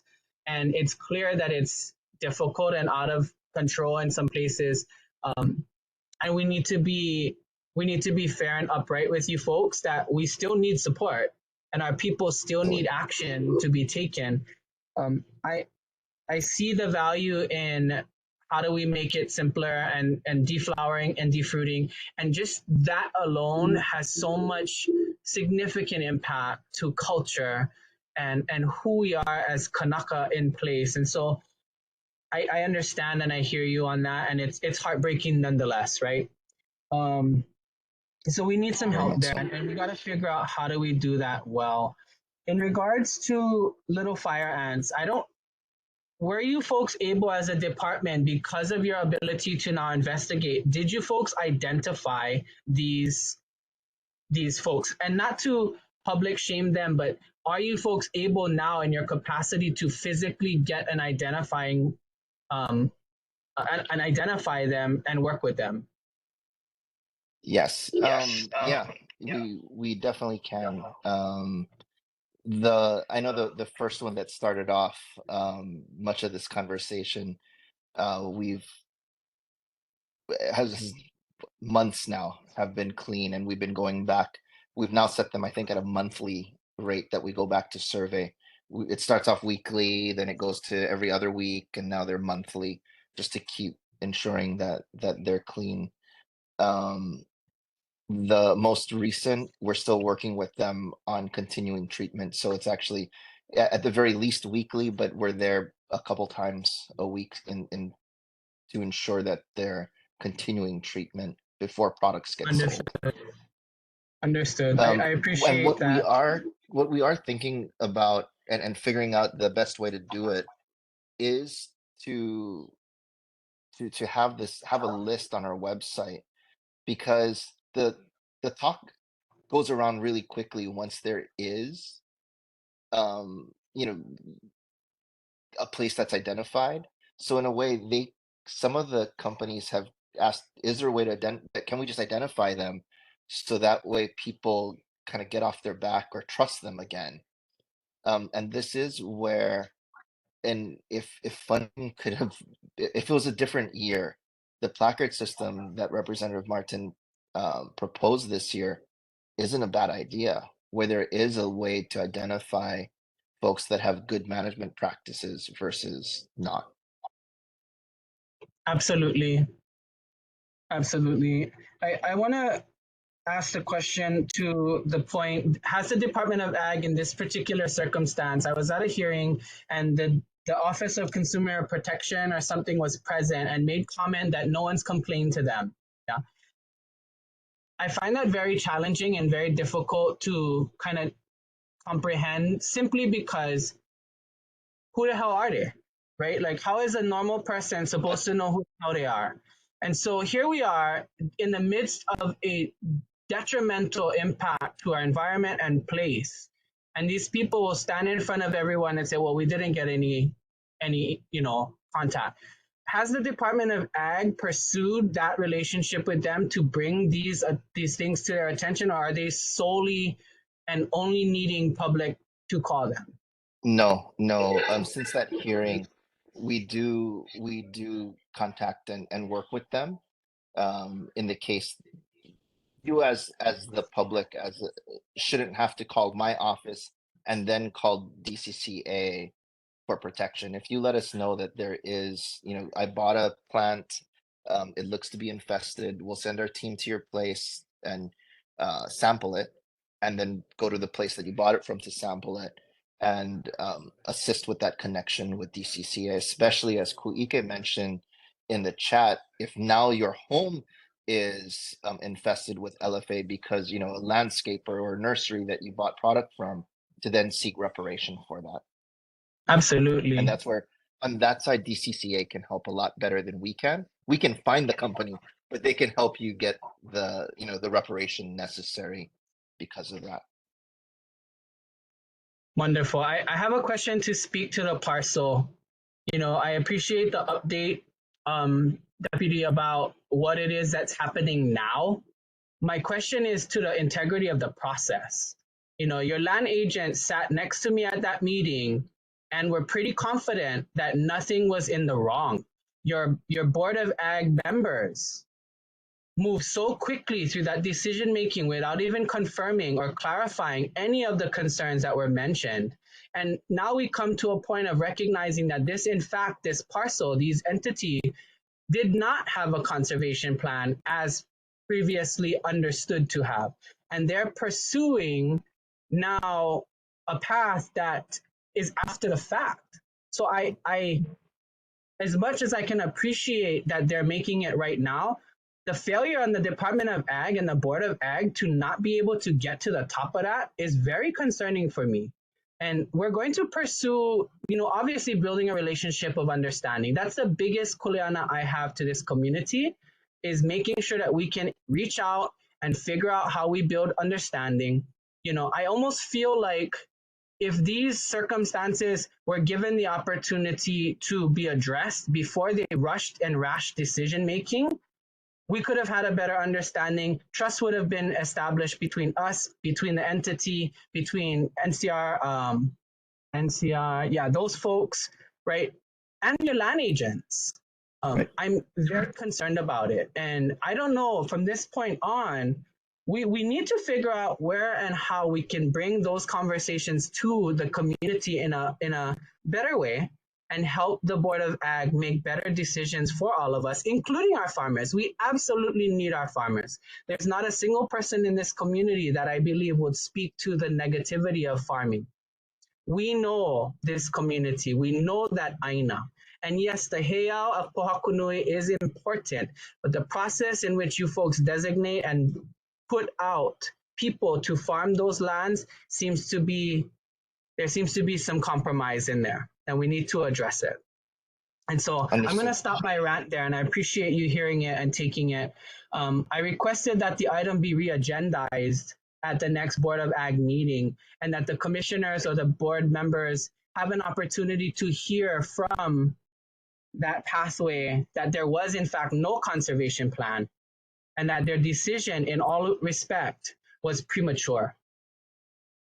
including the Oh, chair. understood. So Understood. I And appreciate your work to that. And again, the information shared with the land agent, we still demand and expect access to Puhakunui and the preservation and a buffer zone to be built around that space. Right. And so I really want to work with you on that. I appreciate you folks, and I apologize if my passion for it is taking over in some way. no, But I'm going to address some and of the questions the in the chat very quickly. Ted Ralston asking CRB in Waimanalo or in adjacent areas. Ted, I think both. both. Okay. Yep. Thank Both. you. Kuike asking, moving forward, is there recourse for homeowners that may purchase an infected process? I think you spoke to that Absolutely. already. Yeah. Rep Martins mentioning fines, first fine 10K, second 25. Is there a fine for a third? So it's 25,000 for the second and repeat offenses. So per incident. Wow, got it. Okay. Mhm. Are there any other questions for Now, the I'm deputy? not saying that now you line it up so everybody go one day after another and this guy pays 25, 25, 25, 25, 25. Understand. Ridiculous. We're gonna make you guys plenty money so you guys can fight CRB and LFA. Keep it up.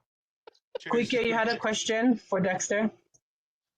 Mahalo, Deputy, for taking all of our questions. I have one final question. What is what is the agency's SOP understanding now that the process to issue a lease was breached? Yeah, the public's trust was breached. So what now? What can the community of Waimanalo expect the agency to do? Yeah, because it is my belief that the only course now is to revoke the lease because the due process was not followed. So to be fair to the public trust, yeah, I really believe that the agency and the board or commission is actually in breach of the fiduciary kuleana to not only the general public of Hawaii, but the Native Hawaiians, as well as the mandate to preserve, of what's there, our heiau. So Um, what is the agency's SOP moving forward? I will need to Mahalo get for the back to you question. on exactly the details around that lease. But I am working with our land use division to see why this was jumped. And we were so sure at the board meeting that due process was followed. In every land transaction, there shouldn't, it should be pretty step by step, check the box, move on to the next, quite linear. And so I will find out. And I think maybe, Chair, if we could extend this conversation to the Hawaiian Affairs Natural Resource Committee, I'd love to come back and have a further conversation there. Absolutely, Deputy, we would welcome it. And we need it, to be very honest. Yeah. We need to have the conversation. I shared at that same meeting that, yes, grubbing is not permitted. There is a road. They have a road in their own update and picture. You telling me that there was no removal of roots to make that road, that dirt road that has no BMPs? Like, it was a joke, and it needs some clarification. So I'm gonna stop there. I appreciate you bringing the conversations back to us, and we invite you back, and we look forward to kind of figuring out what it is we can do to move forward. Absolutely. Chair, just one last comment. Kuike, go ahead.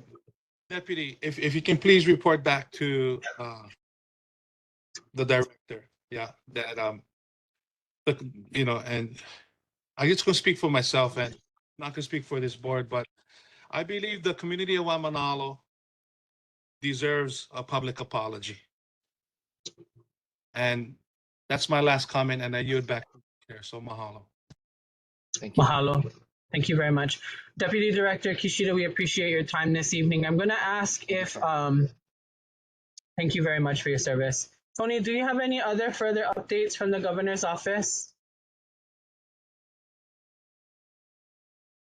Aloha. Aloha, Chair. Yes, just quick. I just wanted to share, I was going to share governor's newsletter, link to the newsletter in the chat box. I just wanted to highlight one thing out of the newsletter is that April is Tsunami Awareness Month, and there's a lot of lessons learned that we have to share that we learned from the last major tsunami that occurred here in Hawaii back in 1946. That's the one that hit Hilo, and we lost a lot of people, 158 people, and a tremendous amount of damage that could have been prevented with more education. So Waimanalo being our community being in an inundation zone, there's a lot of our community that's in a tsunami zone. We should share this information. So the focus of the information is there's awareness, education, and action. Just knowing the signs of a tsunami, roaring sound in the ocean, strong earthquake, exposed seafloor, taking immediate action, getting to a higher ground, not waiting for a siren to go off, preparing a go bag in advance of food, water, clothes, medication, and important docs that you can just grab and go, and having a plan for your family. So I'd like to share that and make sure we share that with our community members in case this ever happens again. So I'll put that in the chat box. Thank you. Mahalo, Tony. Yeah, we all need to benefit from some of that learning. So I appreciate the sharing. Members, any questions for the governor's office? If you can just unmute, that would be helpful. Hearing no members, anyone from the public, questions for the governor's office? Okay, hearing none. Tony, I do want to ask several things. We have, obviously you heard of some of the concerns with regards to some of the city functions with our lifeguards and ocean safety. We would like to ask if you can call forth DOBAR to coordinate with me a scheduled time where we can talk about what their capacity is in Waimanalo, what it looks like. In addition, I understand that parts of the conversation and concern fall into the jurisdiction of DoCare.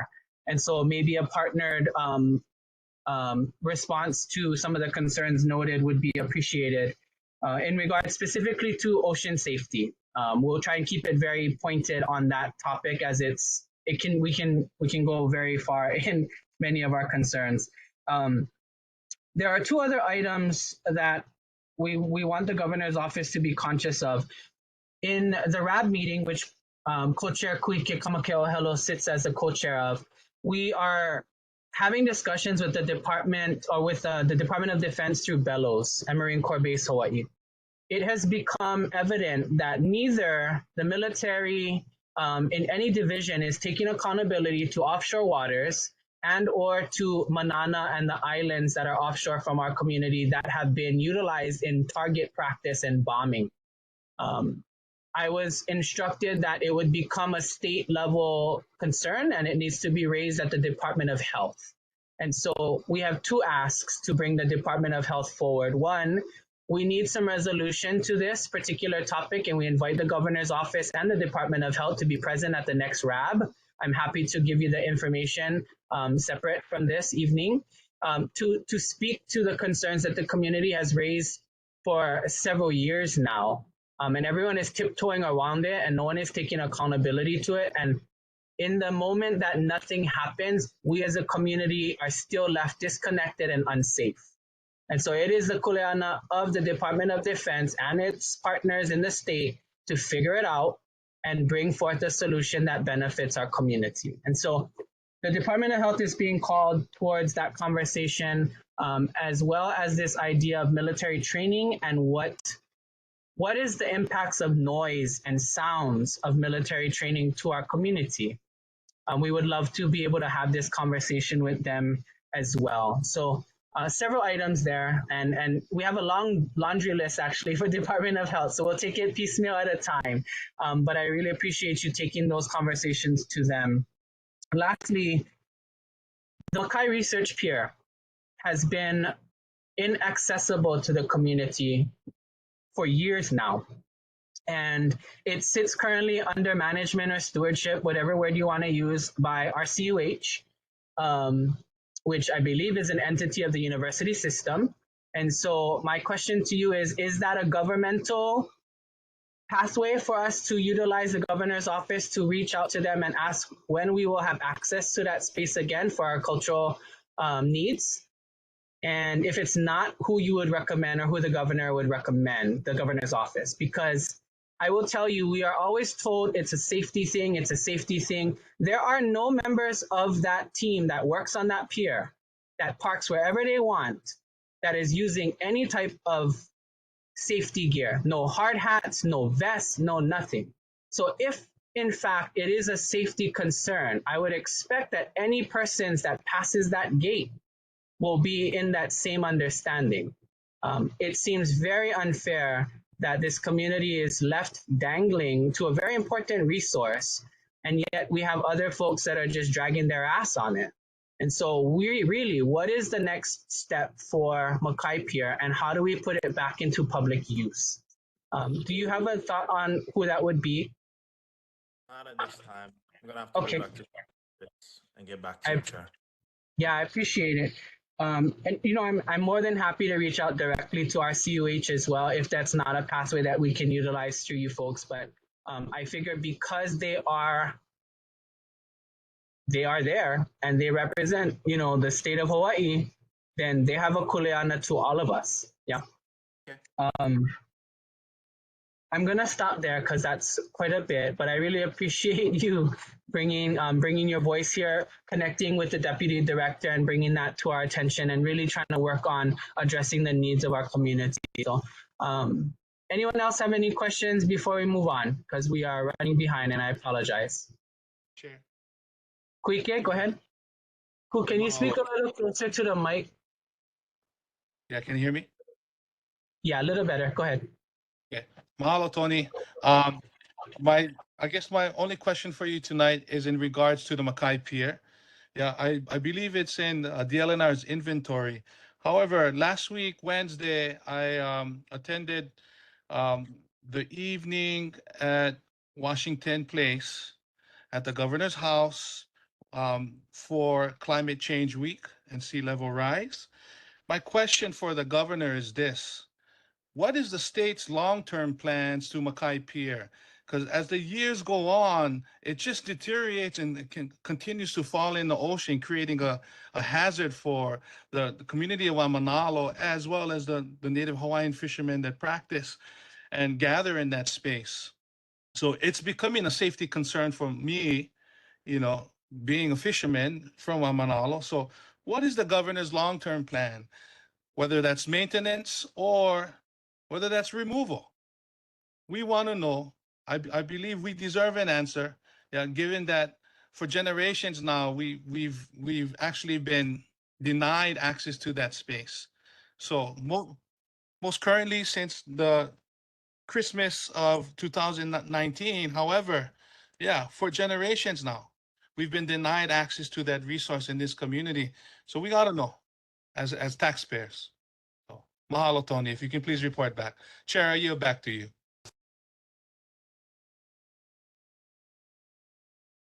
You're muted, Chair. Chair, you're muted. Mahalo nui for that. Thank you so much, Kuike. Tony, I appreciate your time this evening, and mahalo for taking our voices back. If there's anything you need, please do not hesitate to reach out and contact me. I'll be happy to have conversation there. Mahalo. Mahalo. Okay, members, we are going to move on. I appreciate everyone's patience and time. Congresswoman Jill Takuda, are you present this evening or your office? Okay, hearing none, we're going to pass on to our board business. Members, all of you should have had time. I apologize that if you didn't get the packet of information ahead of time, but we're going to run very quickly through our board business this evening. And I just want to make sure I recognize. Rachel, are we at 8 members present with Lulu? Let me double check. Thank you. While you're double checking, members, we're going to start off with approval of board minutes. This is for Monday, March 11th. Is there a motion to approve? So moved. Kuike. Kuike with the main motion to approve. Is there a second? I'll second. Seconded by member Ralston. Members are in discussion. Any discussion on meeting minutes for March 11? Hearing none, we'll close discussion. Members, I'm going to ask for a roll call vote when your name is called by Rachel. Please make sure your camera is on and your voice is heard. You are voting to support the approval of March meeting minutes for March 11, 2024. That's been moved by Kuike, seconded by member Ralston, Ted Ralston, for approval. So, Rachel, your time. Go ahead. Okay. Gramber. Okay. Milan. Okay. Yes. Mokulehua. Oh, it's a yes. Okay. Thank you. Hi. Okay. Mokulehua. This is Mokulehua. Aye. Thank you. Ni.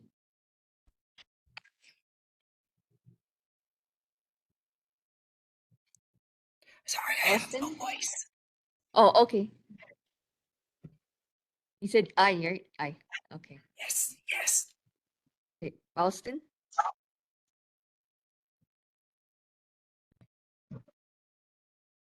I know he seconded. Okay.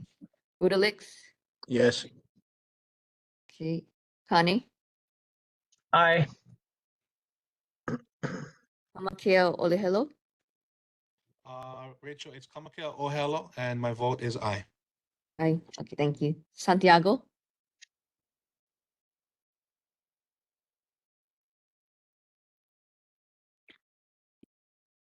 Santiago. I know she's on, but she's on mute. Okay. So with that, is Oh. Wilson still on?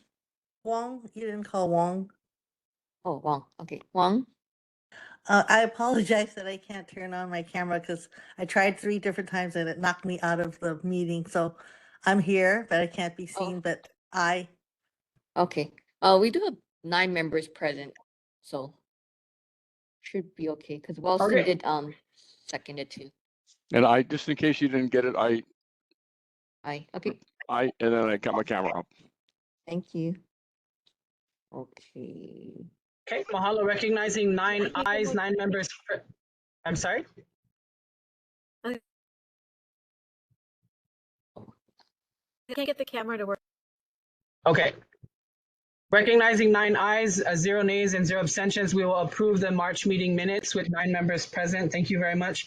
Moving on, members, we have the regular neighborhood board meetings in July. We need to decide on a new date for the Waimanalo Library or have a meeting at the neighborhood commission office or recess. We identified that this is going to fall into the new term, which typically gets decided on in June. However, we want to give a heads up to the commission for planning purposes. So for July, members, we're asking the members here, do we want to have the meeting on a different date? Have the meeting place to be the neighborhood commission office at Kapalamahale or recess? Are there any recommendations? Chair, this is Kuike. Kuike? I recommend that for the month of July in the calendar year 2024, that we just change the date and we try our best to book the Waimanalo Public Library. That way our community can access the in-person meeting. Oh. Mahalo. Okay. For this one, we need a specific date because we need to check the availability. Correct. So mahalo. So my recommendation is to find a date, Chair. I'm not sure what our options are at this point, but that is my recommendation. So is there a reason why we got to change the date? The reason was that because the availability wasn't there, it's booked for a book fair.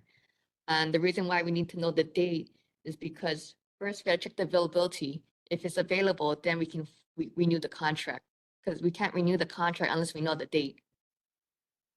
That's fine. So if it pleases the board, would the board be amendable to moving the meeting to the following Monday? That's a good idea. So we're looking at Monday the 15th. Members, the recommendation right now is to move the July meeting from Monday the 8th to Monday the 15th. That is the current motion. Is there a second? Second, Zoltan. Mahalo, it's It's been moved and seconded. Any discussion? Okay, hearing no discussion, we'll close discussion. Again, this is pending availability, and so that's going to be important for us as well. But for July, we're recommending to move the Waimanalo Neighborhood Board meeting number 32 to Monday, July 15th, pending confirmation of availability. It's been moved and seconded. Are there any nays? Are there any abstentions? Okay, recognizing 9 members, we will pass that out unanimously with 9 votes. Rachel, the task is going to be to determine if the library has availability on July 15th. Got it. Thank you. Mahalo.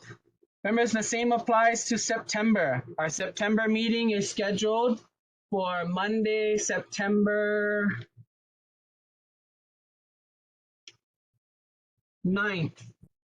Same applies to September. Do we wish to change the date, utilize the meeting space at the office, neighborhood office, or recess? Is there a recommendation to move the dates? Chair, this is Kuike. Kuike? I would apply the same recommendation to September 2024, that we, if a member to the board, that we move the meeting to the following Monday, whatever the date is. Recognized as September 19th, 16th. Monday, September 16th. That is the recommendation by Kuike. Is there a second? Zoltan, second. Zoltan with the second. Mahalo, members. It's been moved and seconded. Any discussion? Okay, closing discussion. Are there any nays? You are voting to support the rescheduling of the September meeting from September, excuse me, 16. From September 9th to September 16th. Are there any nays? Great. Any abstentions? Recognizing 9 members and hearing no nays or abstentions, we will pass that out as a recommendation.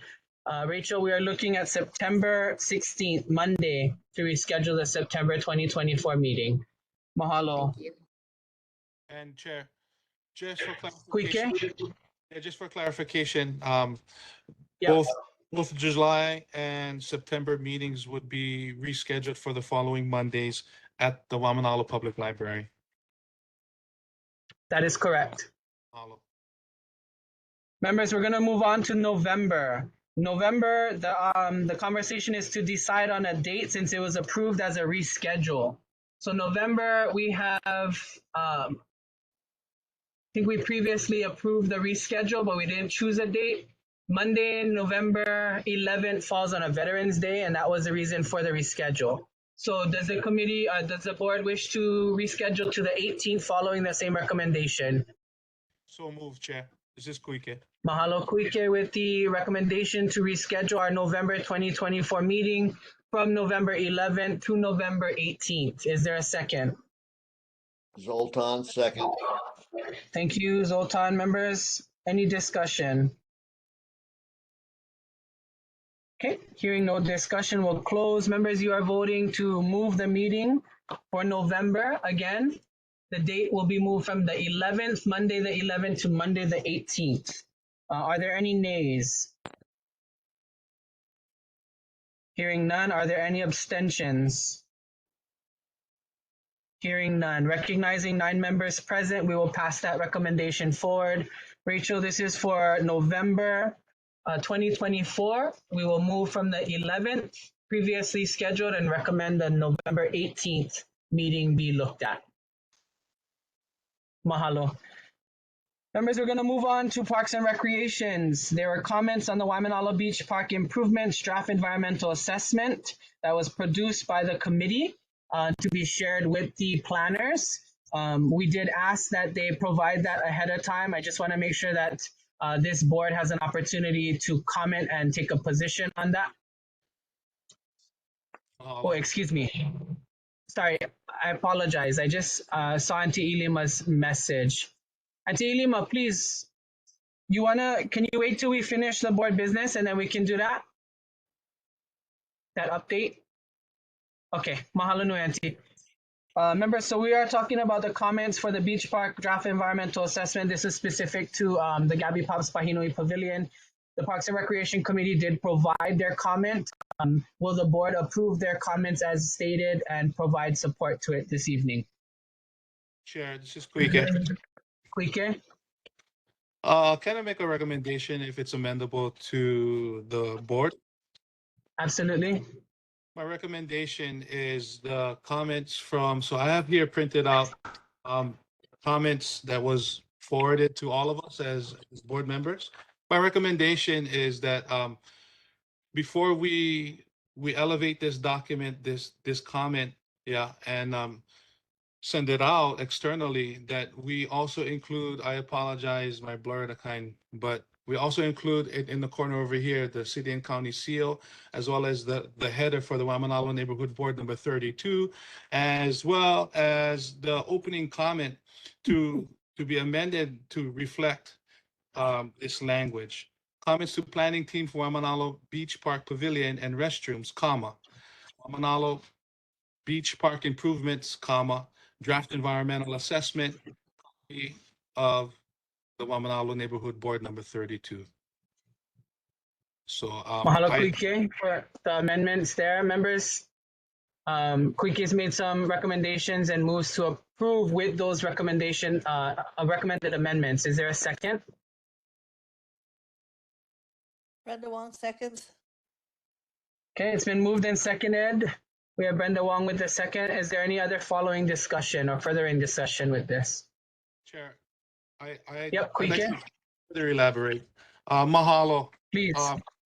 Members of this board, the reason why I recommend this is that way this document that we will be voting on very shortly and elevate to the next level and communicate it externally, yeah, is that it's an official document from the Waimanalo Neighborhood Board 32, and it seems that way. That way it's cohesive with the following documents that we'll be voting on very shortly further down the agenda. And that concludes my portion of this discussion, and I'm willing and open to answer any questions of the said board members. Chair, I yield back to you. Mahalo. Thank you, Quike, for the comment and clarification. Members, any other comments on this or discussion on this topic? Okay, hearing none, we will make the recommended amendments, and I'll work with the video after this. And Quike, if you want to send that language over, that would be helpful. But the document can be drafted to reflect tonight's decision. Members, we're closing discussion. Are there any nays to approve elevating these comments from the Parks and Recreation Committee? Any nays? Hearing none, are there any abstentions? Hearing none, we mahalo the Parks and Rec Committee for bringing this to our attention and your hard work in the discussions. We will pass this out with 9 ayes, 0 nays, and 0 abstentions. Mahalo nui, gang. Following that, we have a resolution to name the multi-purpose room at the Waimanalo District Park after Auntie Grace Adviento. It's gone through several iterations. It has been drafted in a form that I think meets and asked for everyone's mana'o, whoever provided that mana'o, and that is the copy that you folks have before you folks. So is there a motion to approve this resolution? Chair. Quike? This resolution. Mahalo. Quike moves to approve the resolution. Is there a second? Zoltan, I second. Thank you, Member Zoltan. It's been seconded and moved and seconded. Members, we're in discussion. Are there any discussions on this resolution to name the Waimanalo District Park multi-purpose room after Auntie Grace Adviento? Chair, this is Quike. Quike? Not much up for discussion. I just want to make a comment and mahalo the Parks and Recs Committee of the Waimanalo Neighborhood Board number 32 for even just moving this language up the chain of command. And I appreciate your guys' work. So mahalo, Chair Wong. I yield back. Mahalo.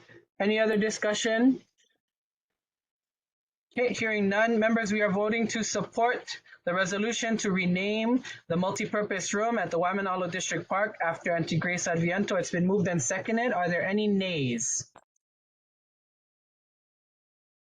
Hearing none. Are there any abstentions?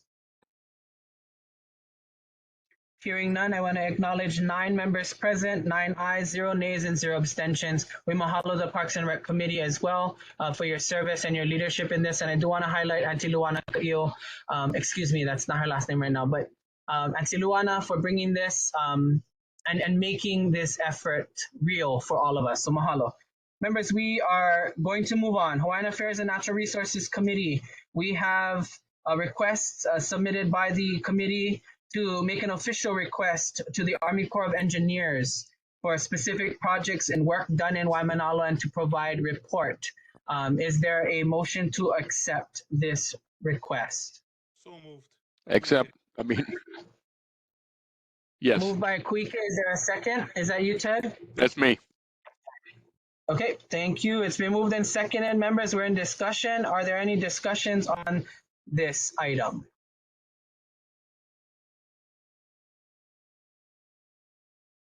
Okay, hearing none, we'll close discussion. Members, you are voting to elevate the request to a summary of work to the Army Corps of Engineers from this board. Moved by Kuike and seconded by Ted. Are there any nays? Hearing none, are there any abstentions? Chair. Hearing none, we will pass that out with 9 ayes, 0 nays, and 0 abstentions, recognizing 9 members present. Lily, I see your comment in the chat. I will address it as soon as we push through these last few items, if you don't mind. Chair, this is Kuike. Kuike? Just a point of clarification. Yep. Last vote, it says to request for summary of work done by the Army Corps of Engineers in Waimanalo. Is it too late to be more specific and give the Army Corps Engineers a timeline or time frame? Let's just say, for a matter of speaking, from 1920 to 2020. I don't know that it's too late, Kuike. I think so. We can definitely make that a part of the discussion. I think the way that it came out of the committee was simple. Did you do work in Waimanalo? And if yes, what was it? Does that suffice the need for a timeline? If that is in fact the method of communication to the Army Corps, then I'm satisfied. Okay, that is my intention, is to provide that particular clarity. And it might be a lot, and it might be 5. I don't know. Okay, mahalo. Mahalo for the question. Members, we're going to move on. The committee charter amendments to include Ted Ralston to the Committee of Hawaiian Affairs and Natural Resources. This was passed out of committee for review. I'm going to ask us to defer this particular topic simply because we have new members on the board. And I do want to make some recommendations before we go into this process of readdressing it, to offer an extension of invitation to our new members who might not be sitting on a current committee for that opportunity. So if we can defer this item back to the committee, are there any objections to that? No objections. Hearing none, we're going to press on. Waimanalo Community Plan Committee, requesting the next steps to get the Waimanalo Community Plan, keeping Waimanalo, from our elected officials. We're going to take an official stance instead of just wishes and asks, to ask specifically and document what is the next step to get this project plan updated and into the hands of those that are making decisions on our behalf. That is the recommendation of the committee. Is there a motion to approve? So move, Kuike. Kuike, mahalo for the move. Is there a second? Ted, yes. Ted Ralston with the second. Members, we have been moved and seconded. Is there discussion? Okay, to be clear, we do have a Waimanalo community plan, keeping Waimanalo, that was authored by community through work in 2017. It has not progressed beyond that, and it needs to be updated and it needs to be put into the hands of decision makers. Clearly, there is disconnection there. And so we need to be very conscious and clear about that. And this request is to document what those next steps will be from our elected officials. It's been moved and seconded. We'll close comment. Members, are there any nays? Hearing none, are there any abstentions? Hearing none, we will take this out with 9 members present, 9 ayes, 0 nays, 0 abstentions. We mahalo the committee for their work here, as well as our predecessors who contributed to that. Secondarily, we have comments on the Waimanalo Beach Park improvements, draft environmental assessment. This committee also took a position on that. Is there a motion to approve their position? Chair, I motion to approve as Weekend. Huike, mahalo. Is there a second? Ted. Ted Ralston with the second. Members, it's been moved and seconded. Is there any discussion? Hearing no discussion, we will close. We mahalo the committee for their work here as well to articulate the needs from this particular lens. We recognize it's been moved and seconded. Are there any nays? Hearing none, are there any abstentions? Hearing none, recognizing 9 members present, we will pass this out with strong support. Mahalo nui for your folks' commitment and time there. The last 2 are related. One is specific to the City Council, Resolution 2465.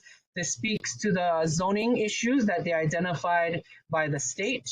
The position is to strongly support this resolution in its iterations. Moving forward, is there a motion to approve? Chair, this is Kuike. Kuike? I move to approve. Mahalo. Is there a second? Ted. Ted Ralston with the second. Members, it's been moved by Kuike, seconded by Ted. We are in discussion. Any discussion? Only comments, Chair. Please go ahead, Kuike. I'd just like to comment here for the record and mahalo our councilwoman and for her leadership in this matter. And I support. The comments are noted. Thank you very much. Any other discussion? Great. Hearing none, we'll close the discussion. Members, you're voting to support, in strong support, of Resolution 24-65 of the Honolulu City Council. It's been moved by Kuike, seconded by Ted Ralston. Members, you are voting to support this. Are there any nays? Hearing none, are there any abstentions? Hearing none, recognizing 9 members present, we will pass that with 9 ayes, 0 nays, and 0 abstentions. And we will get that elevated up and onto comment when this item becomes before the committee, the council. Mahalo, members, for your time there. Last item on our board business, opposition to Senate Bill 3202. This is that zoning bill that was emphasized through the resolution 24-65. It did have a House bill companion. However, I think the only active right now is this Senate bill. If it does become an issue in the opportunity for amendments, I offer if someone would like to amend to include any House bill that is duplicative in that. But we are in opposition as the committee plan opposes the Senate Bill 3202 SD2. Are there any motions to approve? Chair, this is I so move. okay. Ed Ralston with the motion to oppose the Senate bill. Is there a second? Chair, this is Kuike. Kuike? Second. Seconded by Kuike. Members, we are in discussion. Any discussion on this item? Yeah, Chair, if it would please the original move on to consider amending the original motion, to also include for future reference any House bills on the matter. Mahalo. Members, there is a motion to amend this opposition to include the House bill, which we have to identify, but if we do and are able to identify it, we can include it to be inclusive of that, recognizing that there is some duplication in there. That is the amendment provided by member Kuike at this time. Is there a second to approve the amendment? Ted seconds. Ted seconded. We're in discussion on the amendment to include the House bill. Chair. Any discussion? Yeah, Kuike? Yeah, I'd just like to extend my mahalo out to our representative Lisa Martin for bringing these issues, both the Senate bill as well as the House bill 2 months ago, a month ago, yeah, to the attention of this community. And I'd just like to note that I did track the FEMA flood maps, and maybe about 40% of Waimanalo is in the floodplains. So it doesn't necessarily affect us per se as it would Kailua. So I'd also just like to, on the record, just pull our attention to our neighboring communities who may be directly affected or even more affected and impacted by these kinds of laws. So mahalo again for the time, Chair. Yield back. Mahalo nui. Any other discussion? Okay, hearing none, we're going to close discussion. We are voting on the amendment to include any House bills that are duplicative of this Senate bill. And that is the voting that you will be taking at this time. Are there any nays to vote to support the amendment? Any nays? Hearing none. Any abstentions? Hearing none, recognizing 9 members present, we will move that amendment forward with 9 ayes, 0 nays, and 0 abstentions. Mahalo, members, for your time on that. That brings us back to the original motion to accept opposition to Senate Bill 3202 with the amendment to include the House bill. Mr. Ralston, that was your previous motion. Will you re-motion to accept it in its revised form? I so move. Mahalo. Seconded by Kuike. Member Kuike, do you second this amended motion? Yes, Chair. Mahalo. Recognizing that it's been moved and seconded, members, we're in discussion for the amendment on the amended position of opposition to Senate Bill 3202 SD2 and the House bills that may follow. Are we in any discussion? Hearing none, we'll close discussion. Members, your vote. Are there any nays? Hearing no nays, are there any abstentions?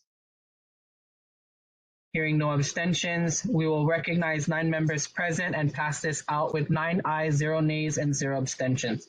Mahalo nui to all of our committees and our participants in that. We appreciate your folks' commitment to moving our voice and elevating that forward. I do want to give Auntie Ilima the time to update the community. And then Lily, I do want to acknowledge your comment. Are your comments specific to the draft comments that we approved this evening or the finalized comments that we approved this evening? Is that what you're referring to?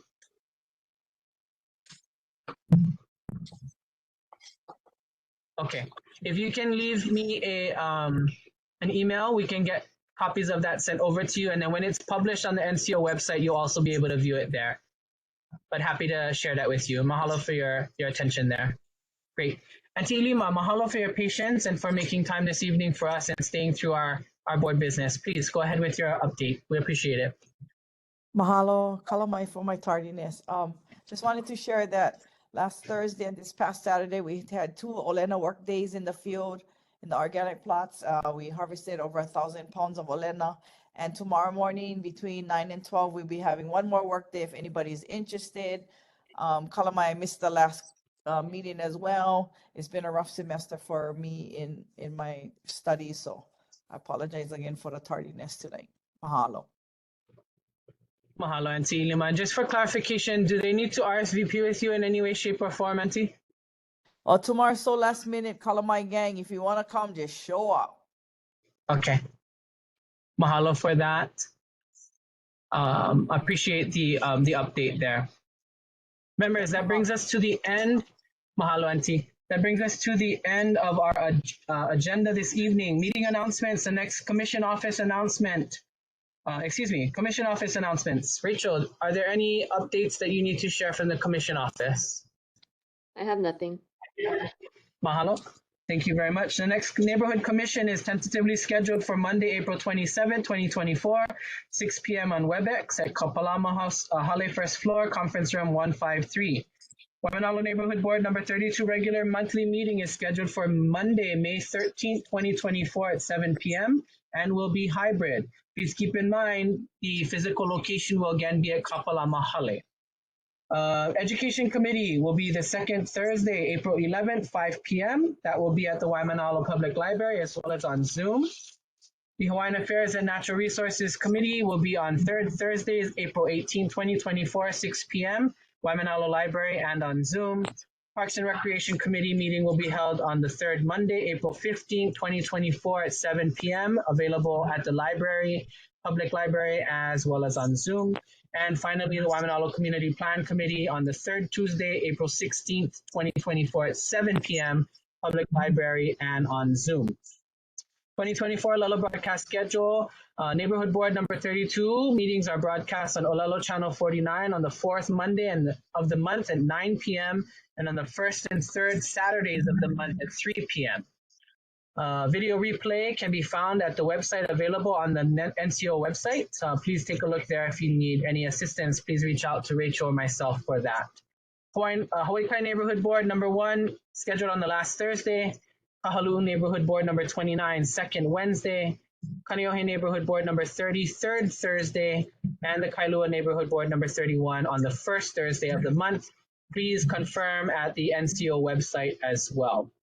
Members, seeing no other items before this board and having achieved a very, very significant amount of items on our agenda, I really appreciate your folks' time, commitment, and dedication to our community. I will call for any last minute and closing remarks. If not, I will ask for a volunteer to close us off in Pule. Chair, it's just Kuike. Kuike, please. I'd just like to extend my mahalo to each and every one of the board members this evening, as well as the members of the community, who stick it out. And I look forward to working with everyone in the future. I yield back. Mahalo, Chair. Noted. Mahalo. Any other closing comments? Hearing none. Members, is there anyone here on the line that would like to offer Pule this evening? Can be a public member, can be a member of the board, to close us off with the Pule.